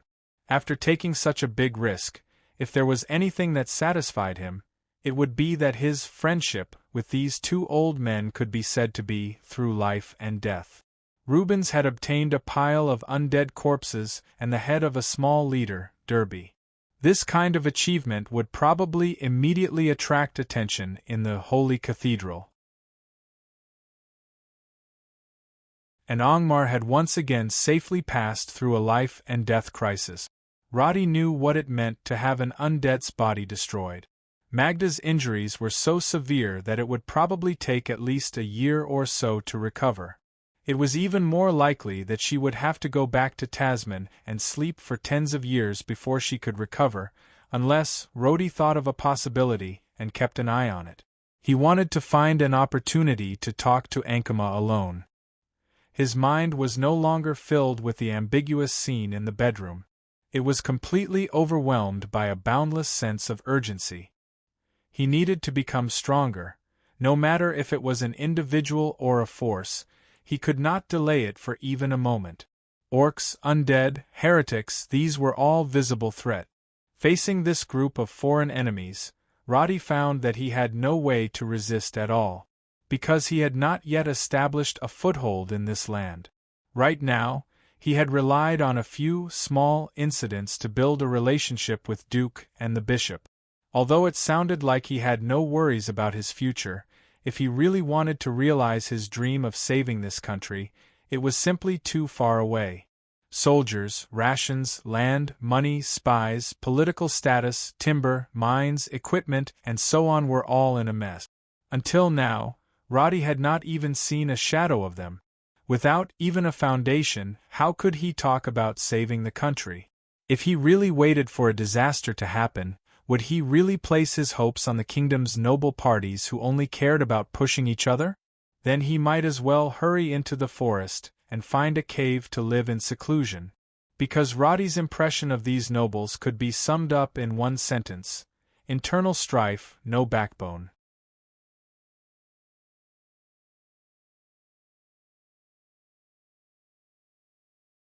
Chapter 153. After sitting in front of the desk for a few minutes, Butler John came to invite Roddy to attend the luncheon. This was an honor for ordinary people, but Roddy was in a bad mood because he was worried about the future of the kingdom. He followed John to the dining hall without a smile on his face. Anyone could see the worry between his brows. This made the butler's heart tighten. Why does this young man who saved the master still look so gloomy? Isn't the war over? At this time, no one knew what Roddy was worried about. As he walked along the beautifully decorated corridor into the dining hall, he felt the warm atmosphere unique to peacetime. Although there had been many bloody and violent incidents recently, when everything calmed down, no one would treat such incidents as a calamity. They would only think of it as a small storm. Rubens, who greeted him, Angmar, who stroked his beard with a smile, the two vigilant knights in their military uniforms, and Sally in her gown. Even Sodeler, Ruger, and Carter, who sat with him, did not know what kind of storm this kingdom was going to face next. Because everything was beyond their imagination. Phew, Roddy exhaled, but he also understood that all his plans could not be accomplished overnight. So when he adjusted his state of mind, he finally smiled politely, saluted, and sat down. He participated in the luncheon in the calmest manner possible. After a few days, the atmosphere of the luncheon was completely different from the last time. The main reason was that Rubens's attitude toward Roddy was no longer cold and disdainful. Roddy also admired this governor who was able to let go. Although this old man's attitude was no longer reserved, he did not have any intention of flattering or currying favor with Roddy. Instead, he treated Roddy as a friend worthy of recognition. This meal was also a parting meal. If there were no accidents, Rubens would lead the team back to the Holy Cathedral tomorrow. This also meant that Sally would also leave the city with the governor and would only return 2 years later. Under this premise, no one at the table mentioned what happened yesterday. They all drank and ate amiably, asking Miss Sally to take care of herself. At first, the daughter of Duke smiled and replied, but when her father, Angmar, reminded her, Sally finally shed tears. After all, after so many years, her father's health had just improved, and she had to leave her home. It was difficult to conceal the reluctance in her heart. If the conditions permit, right here. Roddy couldn't say anything else. He recalled how he had to call home every 2 days when he was in university and couldn't help but sigh at the inconvenience of communication in this era. Apart from this, the meal went smoothly. Then, Angmar led the group to the drill ground at the back of the ducal palace. He got the scouts to line up and, under Rubens's witness, carried out a short but solemn conferment ceremony. Although there were no other spectators, all the scouts, including Roddy, understood that having a governor of the Rose Cross as a witness was more of an honor than being an illiterate commoner. His long sword lightly tapped on Sodeler's shoulder. The Dukes of Angmar conferred the title of Baron to this descendant of a fallen noble. At the same time, he solemnly conferred a piece of land that belonged to the Lucifron family to Sodeler. Apart from that, he also allocated more than 40 servants, enough armaments to arm 50 people, 5,000 exquisitely cast silver coins, some food, and so on. Needless to say, this was preferential treatment for Roddy's sake. In this regard, Roddy couldn't help but admire the old Duke's brilliant way of handling matters. The Norland village scouts were stripped of their original duties and directly incorporated into Baron Sodeler's territory, becoming the first batch of troops. As for whether Sodeler would appoint them as knights or continue to keep them by his side as guards, that was up to him. After the ceremony, Sodeler and Roddy chatted for a while. He didn't seem very happy or excited. Obviously, he still had a knot in his heart about Roddy's rejection of the title of Baron. But after Roddy said a few words to him, the newly conferred Baron raised his eyebrows and immediately called Rubens and the others to look for Wellington. Sally was escorted back to her room by Titus. When most of the people had left, the lively atmosphere at the dining table became a lot quieter among Roddy, Rubens, and Angmar. The two old men who had been smiling all this time had their faces slightly darkened. Obviously, they had something to say. "Let's talk in the study." Angmar led Roddy and Rubens directly into the study.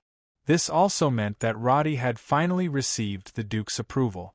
But at this time, he didn't feel any excitement. Because after the servants left, he saw the 2 pieces of parchment that the bishop handed to him. "We found a secret letter on the undead assassin."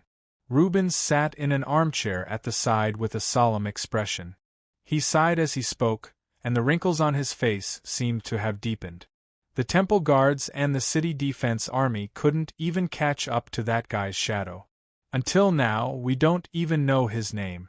Speaking of which, it's really, the feeling of helplessness in the face of such a strong enemy was indeed depressing. But Roddy didn't say much. He just nodded and silently read the deciphered contents of the secret letter on the parchment. "By the way, he left some things behind. I think you should be able to use them." Angmar, who was at the side, carried a box over and opened it with a click. Roddy, who was holding the parchment, looked up and saw a short bow, a ring, and a wrist guard. Needless to say, they must have been left behind by Magda. If it was in the past, Roddy would definitely rush to check the attributes of these equipment. But now, he was frowning because of the contents of the secret letter. His gaze swept across the powerful equipment, and he continued to read the letter without batting an eyelid. The Dukes of Angmar raised his eyebrows slightly. Inexplicably, Roddy seemed to have become more reserved and calm. Rubens frowned and did not say a word. To be honest, he was worried about encountering such a powerful undead. Others saw that he had won, but the undead had sent such a powerful assassin to assassinate the great lord. It was hard to fathom the meaning behind this, and this kind of news would probably cause quite a stir when it reached the Holy Cathedral. But when his gaze turned to Roddy, that worry turned into admiration. He was very willing to make friends with people with ability, strength, and brains. It was just that Roddy had just tactfully rejected the invitation to join the cult, and naturally, Rubens felt a little regretful. The three of them were silent, each with their own thoughts. Roddy did not say a word. The short bow that was emitting a ghostly blue glow lay quietly in the box. After 2 to 3 minutes, Roddy finally broke the silence. I have a rough understanding of the situation. Overall, Hollier City is safe for now. He did not look up, and his head was lowered when he spoke. His voice was calm, but there was a hint of tiredness in it.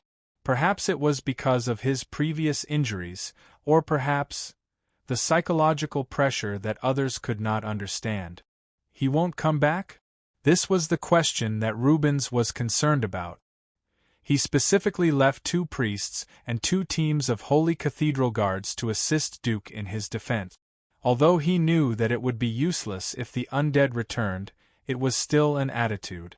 Even if he comes back, he won't be able to assassinate.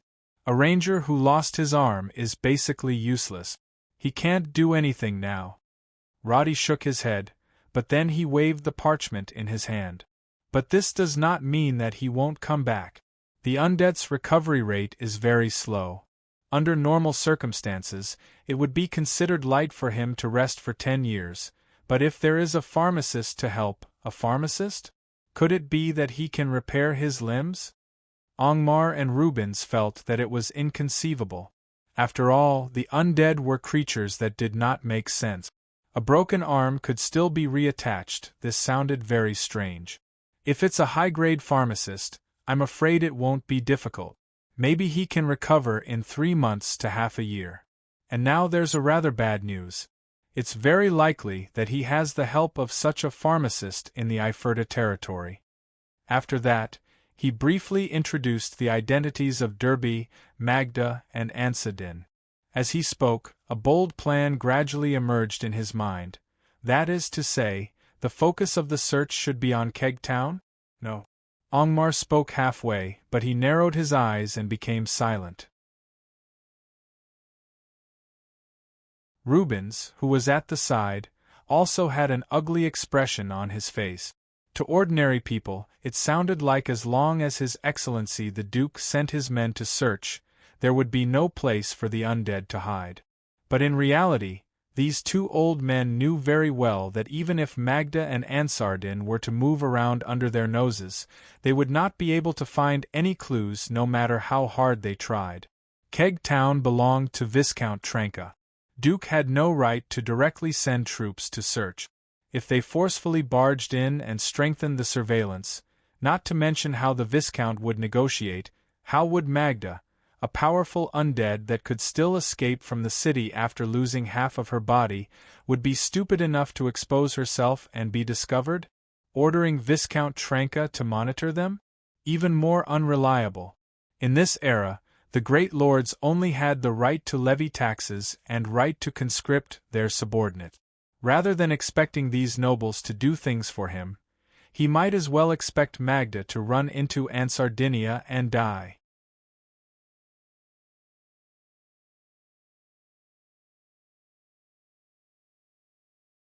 Chapter 154.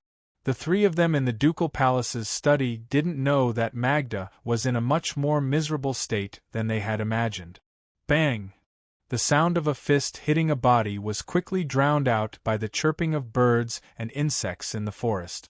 Where is Kiger Town? When the cold voice came out of Magda's mouth, the hunter who had 3 of his ribs broken immediately shivered. He had never seen an undead before and was scared silly by the fear of death. He immediately spilled everything he knew. That's all. After the hunter finished speaking, Magda's burnt face slightly lowered, and his gray pupils glanced at the defenseless human in front of him. His armless body suddenly twisted, and his right fist fiercely smashed into the hunter's face. This heavy blow almost blew his head off. Crack! The neck bone snapped and the corpse fell to the ground with a plop. Magda, whose face was covered in blood, scanned the surroundings with a sinister gaze. Her malevolent face revealed an indescribable hostility as she walked towards the northwest direction. The blighter had completely lost his calm and arrogant demeanor. His left shoulder was bald, and there were even 3 arrowheads stuck in his back that he couldn't pull out with his right hand. For hundreds of years, Magda had never imagined that he would be in such a sorry state, and all of this was because of that damned human. Why did he lose to such a lowly trick? Why was that human so weak that he could not even withstand a single blow? Why was he able to obstruct and even restrain him at critical moments? Even though he had successfully escaped from the search circle, Magda couldn't feel any joy in his heart. The only thing he felt right now was deep humiliation. Maybe Angmar and Rubens didn't have much of an idea, but Magda himself knew. With the power of him, Derby, and the entire assassin team, it would be a piece of cake to deal with more than 90% of the nobles in the kingdom of Karen. But the cruel reality was right in front of him. The originally simple mission, all because of that damned human ranger, caused the death of Derby and 32 assassins, and also caused him to lose his ability to fight. It was normal for a lion to lose to another lion, but to be flipped over and stepped on by a rabbit, this was definitely an indescribable humiliation. I will definitely make you pay with your blood. Although he didn't feel any pain, and the wound wasn't fatal, losing his left arm meant that he lost 90% of his combat power. But he could only choose to accept this humiliation. Now, not to mention Rhodey, Sodeler might even be able to fight him head-on. The only way the vengeful Magda could think of was to find the pharmacist Anzadin, who was about to arrive in Keg Town in December, and ask him to reconstruct her body. As long as his body recovered, he would definitely wash Hollier City in blood, and let these damned insects perish under his wrath. Magda swore a venomous oath in a low voice. Although she was furious in her heart, she could only walk slowly through the forest, cursing to vent the hatred in her heart, to deal with Magda. I might have some ideas. At the same time, in the ducal palace, Roddy put down Derby's secret letter and slowly said, "If there are enough resources and manpower for me to use, maybe I can solve this problem." If it wasn't for yesterday's battle, probably no one would believe Roddy's words. But after witnessing Roddy's powerful combat power, Rubens and Angmar didn't doubt the authenticity of his words at all. A ranger who can't use a bow is basically useless. Magda now has no combat power to speak of. If it was a direct confrontation, even Knight Wellington could easily behead him. Roddy walked to a map of Ifta's territory on the wall of the study, raised his hand and pointed to the location of Guytown. According to the contents of this letter, I can be sure he will go find Ansadin. Since we know his purpose, there will eventually be clues. With clues, we can follow the vines to the melon and proceed to the next step of the plan. Roddy paused and raised the ring in his hand. I can identify the undead hidden in the crowd, and if everything is coordinated properly, with a suitable plan, maybe we can kill more than just Magda, and even more likely find the guy who made the potion. This sentence made the Dukes of Angmar's heart tremble, followed by some excitement. The soul extraction potion almost destroyed his entire family. He didn't expect to have the opportunity to take revenge so soon. So when he heard Roddy's introduction, he immediately replied, "As long as it can be done, I will give you as many resources as you want." As the highest leader of Ifta, the answer given by the Dukes of Angmar could be said to be full of courage. Roddy nodded solemnly, then briefly explained some general plans and his judgment of the undead, which was considered as accepting this extremely tricky task. The discussion in the study came to an end at this point. The two old men already had a deep understanding of Roddy's capabilities, and now that he was on the case, they felt that it was more reliable than sending someone else. But after coming to this conclusion, Angmar and Rubens were puzzled at the same time. What was this kid thinking? He was so powerful, and had done so many earth-shattering things, but he didn't even want the title of nobility, and would rather continue to be a soldier? Facing that powerful undead that escaped, he was the first to take on the burden. Could it be that he didn't have any other plans?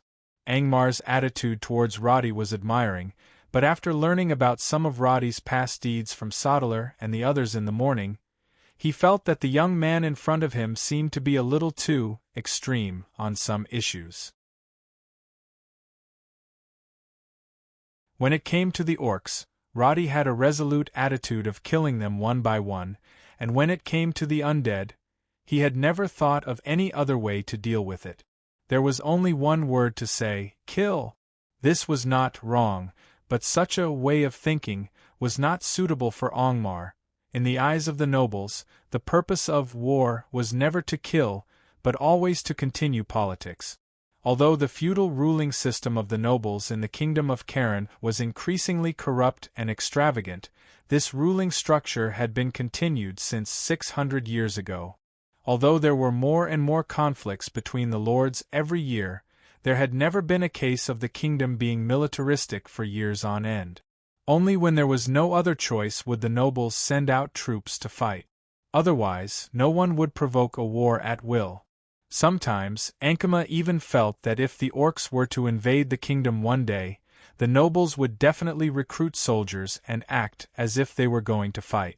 At the same time, they would also need to negotiate with the orcs about how much to give before they would stop. It sounded ridiculous, but this was the reality of the kingdom of Karen.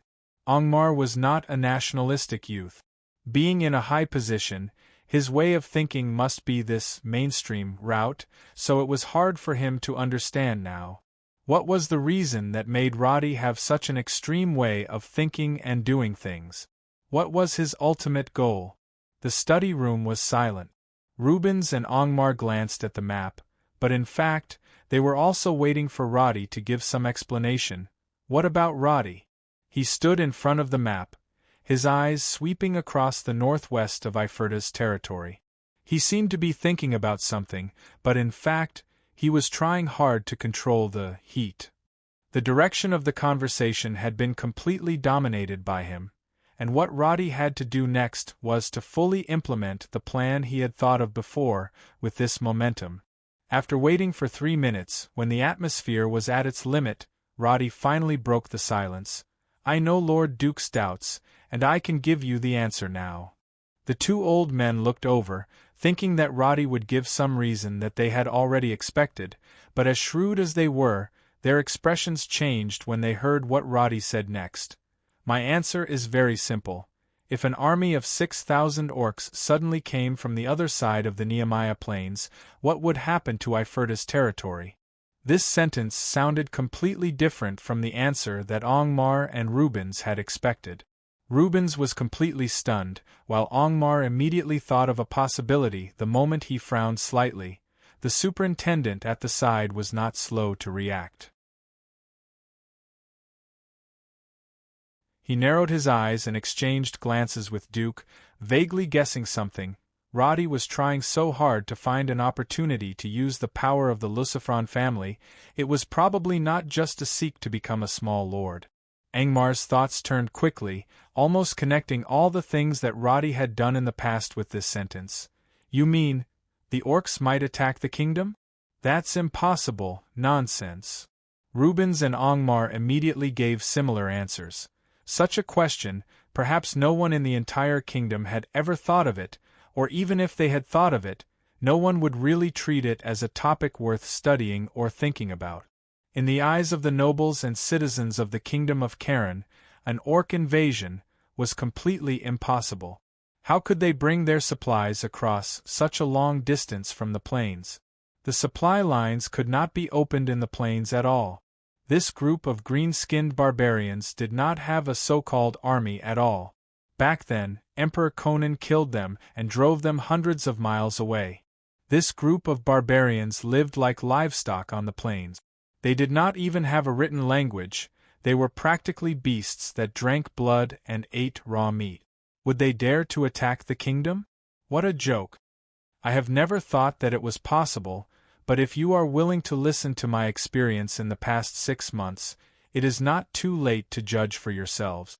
What Roddy wanted was for them to have an attitude of disbelief. That was the only way for the two elders to realize how serious the problem was. You're tuning in to the Phoenix Knights YouTube channel. Don't forget to subscribe and join us on this journey to catch the most captivating stories.